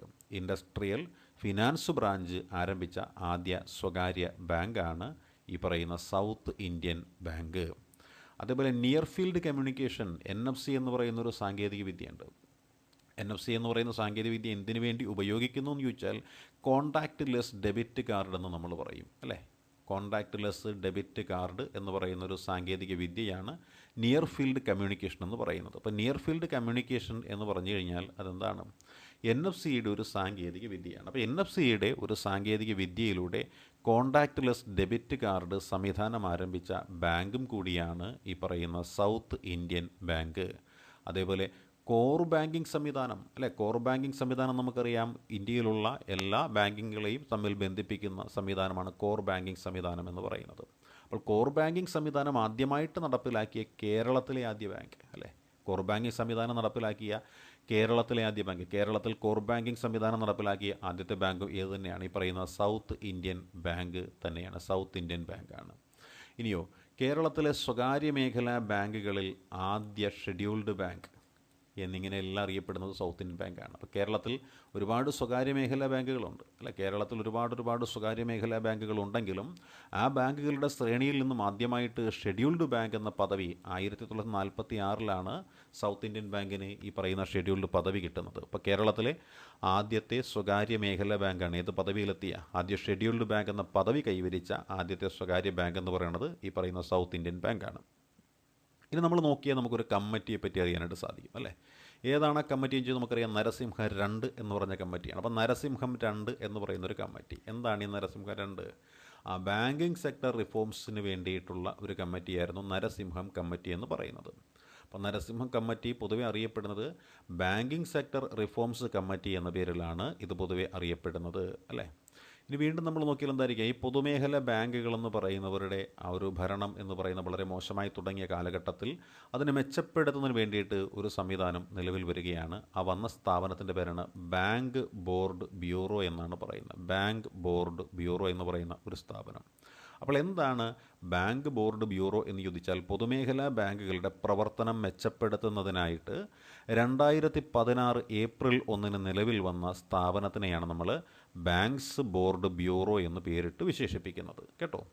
ഈ പറയുന്ന ആ ബാങ്ക്സ് ബോർഡ് ബ്യൂറോ നിലവിൽ വരാൻ കാര്യം PJ നായക് കമ്മിറ്റിയുണ്ട്. ആ PJ നായക് കമ്മിറ്റിയുടെ നിർദ്ദേശപ്രകാരമാണ് ബാങ്ക്സ് ബോർഡ് ബ്യൂറോ ഇവിടെ നിലവിൽ വരുന്നത്. പൊതുമേഖലാ ബാങ്കുകളുടെ ഭരണം മെച്ചപ്പെടുത്തുന്നതിനായിട്ട് 2016 ഏപ്രിൽ 1 ഈ സംവിധാനം നിലവിൽ വന്നത്. ബാങ്ക്സ് ബോർഡ് ബ്യൂറോയുടെ ആദ്യ ചെയർമാൻ്റെ പേരാണ് വിനോദ് റായ് അല്ലേ. ബാങ്ക്സ് ബോർഡ് ബ്യൂറോയുടെ ആദ്യ ചെയർമാൻ്റെ പേരാണ് വിനോദ് റായ് എന്ന് പറയും. ഇപ്പോൾ വിനോദ് റായ് ബാങ്ക്സ് ബോർഡ് ബ്യൂറോയുടെ ആദ്യ ചെയർമാനായിരുന്നു. ഇനി നമുക്ക് ഫെഡറൽ ബാങ്കിനെ കുറിച്ചൊന്ന് പഠിക്കാം അല്ലേ. ഫെഡറൽ ബാങ്ക് എന്താണ്? ഫെഡറൽ ബാങ്ക് ഇന്ത്യയിൽ ആദ്യമായി ബാങ്ക് സ്റ്റാഫിനെ നിയമിക്കുന്നത് ഹ്യൂമൻ റിസോഴ്സ് വിഭാഗത്തിൽ ആർട്ടിഫിഷ്യൽ ഇൻ്റലിജൻസ് ആരംഭിച്ച ബാങ്കാണ്. അതായത് നമ്മൾ AI ക്യാമറ എന്ന് പറഞ്ഞ ആർട്ടിഫിഷ്യൽ ഇൻ്റലിജൻസ് ക്യാമറയെക്കുറിച്ചൊക്കെ നമ്മളിപ്പോൾ ചർച്ച ചെയ്യാറുണ്ട്. അതേപോലെ ഈ നിർമ്മിത ബുദ്ധി എന്ന് പറയുന്ന ഒരു പ്രത്യേക സംവിധാനത്തിലേക്ക് ഹ്യൂമൻ റിസോഴ്സ് വിഭാഗത്തിന് കൊടുത്തിരിക്കുന്നതാണ് സ്റ്റാഫിനെ നിയമിക്കാനായിട്ട്. അതായത് അവിടെ സ്റ്റാഫിനെ നിയമിക്കുന്നത് ആരെന്ന് ചോദിച്ചാൽ എന്താണ്, ഈ നിർമ്മിത ബുദ്ധി ഉപയോഗിച്ചുകൊണ്ട് പ്രവർത്തിക്കുന്ന സ്ഥാപനം, അതാണ് ഫെഡറൽ ബാങ്ക് എന്ന് പറയുന്നത്. അതായത് കമ്പ്യൂട്ടറുകൾ വഴി അല്ലെങ്കിൽ കമ്പ്യൂട്ടറുകൾക്ക് നിർദ്ദേശങ്ങൾ കൊടുത്ത് ഈ ജോലി ചെയ്യാനായിട്ട് വരുന്നയാളിൻ്റെ ഗുണങ്ങളും ദോഷങ്ങളുമെല്ലാം ഇൻ്റർവ്യൂവിലൂടെയും മറ്റുമെല്ലാം തിരിച്ചറിഞ്ഞിട്ടാണ് ഈ പറയുന്ന ഫെഡറൽ ബാങ്ക് അവിടെ സ്റ്റാഫിനെയൊക്കെ നിയമിക്കുന്നത്. ഇന്ത്യയിൽ ആദ്യമായിട്ട് ഇലക്ട്രോണിക് മൊബൈൽ പാസ്ബുക്ക് പുറത്തിറക്കിയതും ഈ പറയുന്ന ഫെഡറൽ ബാങ്ക് തന്നെയാണ്. അപ്പോൾ ഇന്ത്യയിൽ ആദ്യമായിട്ട് ഇലക്ട്രോണിക് മൊബൈൽ പാസ്ബുക്ക് പുറത്തിറക്കിയ ബാങ്ക് ഏതാണ്? അതും ഫെഡറൽ ബാങ്കാണ്. ഫെഡറൽ ബാങ്കിൻ്റെ ആദ്യത്തെ വനിതാ ചെയർപേഴ്സൺ ആരാണ്? അതിൻ്റെ ഗ്രേസ് എലിസബത്ത് കോശിയാണ് കേട്ടോ. ഗ്രേസ് എലിസബത്ത് കോശിയാണ് ഫെഡറൽ ബാങ്കിൻ്റെ ആദ്യ വനിതാ ചെയർപേഴ്സൻ്റെ പേരാണ് ഗ്രേസ് എലിസബത്ത് കോശി. ഇന്ത്യയിൽ ചെക്ക് സമ്പ്രദായം ഏർപ്പെടുത്തിയ ആദ്യ ബാങ്കാണ് ബംഗാൾ ബാങ്ക്. ഇന്ത്യയിൽ ചെക്ക് സമ്പ്രദായം ഏർപ്പെടുത്തിയ ആദ്യ ബാങ്കാണ് ബംഗാൾ ബാങ്ക്. സേവിങ്സ് ബാങ്ക് സംവിധാനം തുടങ്ങിയ ആദ്യത്തെ ബാങ്കാണ് പ്രസിഡൻസി ബാങ്ക്. സേവിങ്സ് ബാങ്ക് സംവിധാനം തുടങ്ങിയ ആദ്യത്തെ ബാങ്കിൻ്റെ പേരാണ് പ്രസിഡൻസി ബാങ്ക്. ഇന്ത്യയിലെ ആദ്യ സ്വകാര്യ ബാങ്ക് ലയനം ടൈംസ് ബാങ്കും HDFC ബാങ്കും തമ്മിലായിരുന്നു. ഇന്ത്യയിലെ ആദ്യ സ്വകാര്യ ബാങ്കുകളുടെ ലയനം എന്ന് പറയുന്നത് ടൈംസ് ബാങ്കും HDFC ബാങ്കും തമ്മിൽ 2000 ലയനം നടന്നത്. 2004 2000 ആണ്ടിലായിരുന്നു ഇന്ത്യയിലെ ആദ്യത്തെ സ്വകാര്യ ബാങ്കുകളുടെ ലയനം നടന്നത്. IDFC ബാങ്ക് നിലവിൽ വന്ന വർഷമാണ് 2015. IDFC ബാങ്ക് നിലവിൽ വന്ന വർഷമാണ് 2015. IDFC ബാങ്കും സ്വകാര്യ ധനകാര്യ സ്ഥാപനമായ ക്യാപിറ്റൽ ഫസ്റ്റും ലയിപ്പിച്ച് IDFC ഫസ്റ്റ് ബാങ്ക് നിലവിൽ വന്ന വർഷം 2018.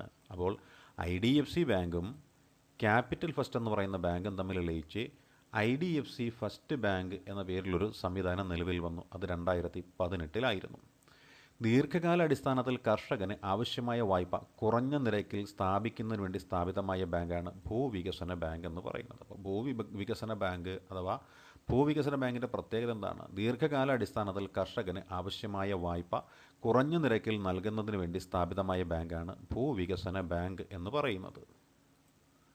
ബാങ്ക് ഉപഭോക്താക്കൾക്ക് പിൻ നമ്പറിന് പകരം അവരുടെ ശബ്ദം ഉപയോഗിച്ച് അക്കൗണ്ട് ഉപയോഗിക്കാവുന്ന സംവിധാനമാണ് വോയിസ് ബയോമെട്രിക്സ് ഓതൻറ്റിക്കേഷൻ എന്ന് പറയുന്നത്. ബാങ്ക് ഉപഭോക്താക്കൾക്ക് പിൻ നമ്പറിന് പകരം അവരുടെ ശബ്ദം ഉപയോഗിച്ച് അക്കൗണ്ട് ഉപയോഗിക്കാവുന്ന സംവിധാനമാണ് വോയിസ് ബയോമെട്രിക്സ് ഓതൻറ്റിക്കേഷൻ എന്ന് പറയുന്നത്. ഇത് ആവിഷ്കരിച്ചത് സിറ്റി ബാങ്കാണ്. ഇന്ത്യയിൽ ആദ്യമായി ഡിജിറ്റൽ ബാങ്കിംഗ് പ്ലാറ്റ്ഫോമിൽ വീഡിയോ KYC സംവിധാനം ആരംഭിച്ച ബാങ്കാണ് കോട്ടക് മഹീന്ദ്ര ബാങ്ക്. ഇന്ത്യയിൽ ആദ്യമായി ഡിജിറ്റൽ ബാങ്കിംഗ് പ്ലാറ്റ്ഫോമിൽ വീഡിയോ KYC സംവിധാനം ആരംഭിച്ച ബാങ്കാണ് കോട്ടക് മഹീന്ദ്ര ബാങ്ക്. ഇന്ത്യയിൽ ആദ്യമായി ആർട്ടിഫിഷ്യൽ ഇൻ്റലിജൻസ് അധിഷ്ഠിത സാങ്കേതിക വിദ്യ ഉപയോഗിച്ച് വോയിസ് ബോട്ട് വികസിപ്പിച്ച ബാങ്കാണ് കോട്ടക് മഹീന്ദ്ര. കേയ എന്നാണ് വോയിസ് ബോട്ടിൻ്റെ പേര്. ഇന്ത്യയിൽ ആദ്യമായി ആർട്ടിഫിഷ്യൽ ഇൻ്റലിജൻസ് അധിഷ്ഠിത സാങ്കേതിക വിദ്യ ഉപയോഗിച്ച് വോയിസ് ബോട്ട് വികസിപ്പിച്ച ബാങ്കാണ് കേയ. കോട്ടക് മഹീന്ദ്രയാണ് ഇത് മുൻപോട്ട് കൊണ്ടുവന്നത്. വിദേശത്ത് ശാഖ ആരംഭിച്ച ആദ്യ ഇന്ത്യൻ ബാങ്കാണ് ബാങ്ക് ഓഫ് ഇന്ത്യ. 1946 ലണ്ടനിലാണ് വിദേശത്ത് ആദ്യത്തെ ശാഖ ആരംഭിക്കപ്പെട്ടത്. വിദേശത്ത് ശാഖ ആരംഭിച്ച ആദ്യ ഇന്ത്യൻ ബാങ്കാണ് ബാങ്ക് ഓഫ് ഇന്ത്യ 1946. ATM സൗകര്യത്തോടു കൂടിയ കമ്പ്യൂട്ടർവൽകൃത ശാഖ ആരംഭിച്ച ആദ്യ പൊതുമേഖലാ ബാങ്കും ബാങ്ക് ഓഫ് ഇന്ത്യയാണ്. ATM സൗകര്യത്തോടു കൂടിയ കമ്പ്യൂട്ടർവൽകൃത ശാഖ ആരംഭിച്ച ആദ്യ പൊതുമേഖലാ ബാങ്കും ബാങ്ക് ഓഫ് ഇന്ത്യയാണ്. ഏത് പൊതുമേഖലാ ബാങ്കിൻ്റെ ആസ്ഥാന മന്ദിരമാണ് മുംബൈയിൽ 1921 മഹാത്മാഗാന്ധി ഉദ്ഘാടനം ചെയ്തത്? അത് യൂണിയൻ ബാങ്ക് ഓഫ് ഇന്ത്യയുടേതാണ്. അപ്പോൾ യൂണിയൻ ബാങ്ക് ഓഫ് ഇന്ത്യയുടെ ആസ്ഥാന മന്ദിരമാണ് മുംബൈയിൽ ഉദ്ഘാടനം ചെയ്തത്. ആരാ ഉദ്ഘാടനം ചെയ്തത്? മഹാത്മാഗാന്ധിയാണ് ഉദ്ഘാടനം ചെയ്തത്. അപ്പോൾ മഹാത്മാഗാന്ധി മുംബൈയിൽ വെച്ച് ഉദ്ഘാടനം ചെയ്ത ഒരു പൊതുമേഖലാ ബാങ്കുണ്ട്. അതിൻ്റെ ആസ്ഥാന മന്ദിരം ഉണ്ട്. അത് ബോംബെയിലാണ്. യൂണിയൻ ബാങ്ക് ഓഫ് ഇന്ത്യ എന്നാണ് ഇത് അറിയപ്പെടുന്നത്. ഇത് സ്ഥാപിതമായത് 1919 നവംബർ 11 കേട്ടോ. 1919 നവംബർ 11 ഇത് സ്ഥാപിതമായത്. ഇൻഡസ് ഇൻഡ് ബാങ്ക്. അടുത്ത നമുക്ക് ഇൻഡസ് ഇൻഡ് ബാങ്കിനെ കുറിച്ചൊന്ന് നോക്കാം. ഇൻഡസ് ഇൻഡ് ബാങ്ക് ഇന്ത്യയിൽ ആദ്യമായിട്ട് മൊബൈൽ ആപ്ലിക്കേഷനിലൂടെ കറൻറ്റ് അക്കൗണ്ട് തുടങ്ങാനുള്ള സംവിധാനം ആരംഭിച്ച ബാങ്കാണ് ഇൻഡസ് കോർപ്പറേറ്റ് ആപ്പ് എന്ന് പറയുന്നത്. ഇൻഡസ് കോർപ്പറേറ്റ് ആപ്പ് എന്ന് പറയുന്നത് ഇന്ത്യയിൽ ആദ്യമായിട്ട് മൊബൈൽ ആപ്ലിക്കേഷനിലൂടെ കറൻറ്റ് അക്കൗണ്ട് തുടങ്ങാനുള്ള സംവിധാനം ആരംഭിച്ച ബാങ്കാണ് ഇൻഡസ് കോർപ്പറേറ്റ് ആപ്പ്. ഇന്ത്യയിലെ ആദ്യ 2 EMV chip debit cum credit card അവതരിപ്പിച്ച bank IndusInd bank duo card എന്നാണ് കാർഡിൻ്റെ പേര്. ഇന്ത്യയിലെ ആദ്യ 2 EMV chip debit cum credit card അവതരിപ്പിച്ച bank IndusInd bank duo card എന്നാണ് ഇതിൻ്റെ പേര്. Battery powered interact payment card ആദ്യമായി അവതരിപ്പിച്ച ബാങ്ക് ഈ പറയുന്ന ഇൻഡസ് ഇൻഡ് ബാങ്കാണ്. ഇന്ത്യയിലെ ആദ്യ ഇൻ്ററാക്റ്റീവ് ക്രെഡിറ്റ് കാർഡ് വിത്ത് ബട്ടൺ പുറത്തിറക്കിയ ബാങ്ക് ഇൻഡസ് ഇൻഡ് നെക്സിറ്റ് ക്രെഡിറ്റ് കാർഡ് എന്നാണ് ബാങ്കിൻ്റെ പേര്. ഇൻ്റർനെറ്റ് തിങ്സ് ഡിവൈസസിലൂടെ സേവനങ്ങൾ നൽകുന്ന ഇന്ത്യയിലെ ആദ്യ വിർച്വൽ അസിസ്റ്റൻ്റ് ആര്യ എന്ന് പറയുന്നത് HDFC ബാങ്കാണ്. ഇൻ്റർനെറ്റ് തിങ്സ് IoT ഡിവൈസിലൂടെ സേവനങ്ങൾ നൽകുന്ന ഇന്ത്യയിലെ ആദ്യ വിർച്വൽ അസിസ്റ്റൻ്റ് ആര്യ HDFC ബാങ്കാണ്. ഇന്ത്യയിൽ ആദ്യമായി കസ്റ്റമർ സേവനങ്ങൾക്കായി ആരംഭിച്ച chat bot electronic virtual assistant HDFC ബാങ്കാണ്. ഇന്ത്യയിലെ ആദ്യ ബാങ്കിംഗ് റോബോട്ട് ലക്ഷ്മി ചെന്നൈയിൽ നിർമ്മിച്ചിരിക്കുന്നത് സിറ്റി യൂണിയൻ ബാങ്കാണ്. City union bank. RBIയുടെ EMV മാനദണ്ഡങ്ങൾ പാലിച്ച ഇന്ത്യയിലെ ആദ്യ പൊതുമേഖലാ ബാങ്കാണ് കാനറ ബാങ്ക്. RBIയുടെ EMV മാനദണ്ഡങ്ങൾ പാലിച്ച ഇന്ത്യയിലെ ആദ്യ പൊതുമേഖലാ ബാങ്കാണ് കാനറ ബാങ്ക്. ഇന്ത്യയിൽ ആദ്യമായി OTP അധിഷ്ഠിത ATM ക്യാഷ് വിഡ്രോവൽ സംവിധാനം ആരംഭിച്ച ബാങ്ക് കാനറ ബാങ്കാണ്. ഇന്ത്യയിൽ ആദ്യമായി OTP അധിഷ്ഠിത ATM ക്യാഷ് വിഡ്രോവൽ സംവിധാനം ആരംഭിച്ച ബാങ്ക് കാനറ ബാങ്കാണ്. ഇന്ത്യയിലെ പ്രമുഖ ഭവന വായ്പാ സ്ഥാപനമായ HDFC ലിമിറ്റഡിന് 1.25 കോടി ഓഹരികൾ സ്വന്തമാക്കിയ വിദേശ ബാങ്ക് പീപ്പിൾസ് ബാങ്ക് ഓഫ് ചൈനയാണ്. ഇനി നമുക്ക് ആക്സിസ് ബാങ്കിനെ കുറിച്ചൊന്ന് നോക്കാം. ആക്സിസ് ബാങ്ക് ഇന്ത്യയിൽ ആദ്യമായി ബയോഡീഗ്രേഡബിൾ കാർഡുകൾ ആരംഭിച്ച ബാങ്കാണ് ആക്സിസ് ബാങ്ക്. ഇന്ത്യയിൽ ആദ്യമായി ബയോഡീഗ്രേഡബിൾ കാർഡുകൾ ആരംഭിച്ച ബാങ്കാണ് ആക്സിസ് ബാങ്ക്. ആക്സ എന്ന ആർട്ടിഫിഷ്യൽ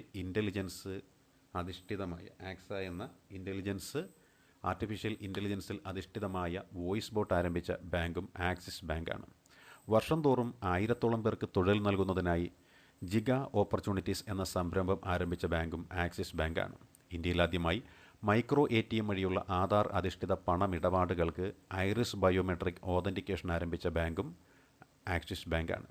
ഇന്ത്യയിൽ ആദ്യമായി contactless open loop metro card വികസിപ്പിച്ച ബാങ്കും ആക്സിസ് ബാങ്ക് തന്നെയാണ്. ലോകത്തെ ആദ്യമായി നെഗറ്റീവ് പലിശ നിരക്കിൽ ഭവന വായ്പ ആരംഭിച്ച ബാങ്ക് ജിസ് ബാങ്കാണ്. അത് ഡെൻമാർക്കിലാണ് സ്ഥിതി ചെയ്യുന്നത്. ഇന്ത്യൻ റൂപേ കാർഡ് പേയ്മെൻറ്റ് സംവിധാനം പ്രവർത്തനം ആരംഭിച്ച ആദ്യത്തെ ഗൾഫ് രാജ്യം UAE ആണ്. ഇന്ത്യൻ റൂപേ കാർഡ് പേയ്മെൻറ്റ് സംവിധാനം പ്രവർത്തനം ആരംഭിച്ച ആദ്യത്തെ ഗൾഫ് രാജ്യമാണ് ഏത്? UAE. അപ്പോൾ ആദ്യത്തെ ഗൾഫ് രാജ്യമാണ് UAE. Indian RuPay card payment സംവിധാനം ആരംഭിച്ച അല്ലെങ്കിൽ ഇന്ത്യൻ റൂപേ കാർഡ് പേയ്മെൻറ്റ് സംവിധാനം പ്രവർത്തനം ആരംഭിച്ച ആദ്യത്തെ ഗൾഫ് രാജ്യമാണ് UAE. ഇന്ത്യയുടെ ആദ്യ നമ്പറില്ലാത്ത പേയ്മെൻറ്റ് കാർഡാണ് ഫാം കാർഡ് എന്ന് പറയുന്നത്. ഇന്ത്യയുടെ ആദ്യത്തെ നമ്പറില്ലാത്ത പേയ്മെൻറ്റ് കാർഡിനെയാണ് ഫാം കാർഡ് എന്ന് പറയുന്നത്. പാസിസ് അക്കാഡമി നൽകിക്കൊണ്ടിരിക്കുന്ന ഈ ക്ലാസ്, അതായത് പൊതുമേഖലാ ബാങ്കുകളെക്കുറിച്ചുള്ള ക്ലാസ് നിങ്ങൾക്ക് ഇഷ്ടമായെങ്കിൽ നിങ്ങളുടെ വിലയേറിയ അഭിപ്രായങ്ങളും നിർദ്ദേശങ്ങളും കമൻറ്റ് ബോക്സിൽ രേഖപ്പെടുത്തുക. താങ്ക്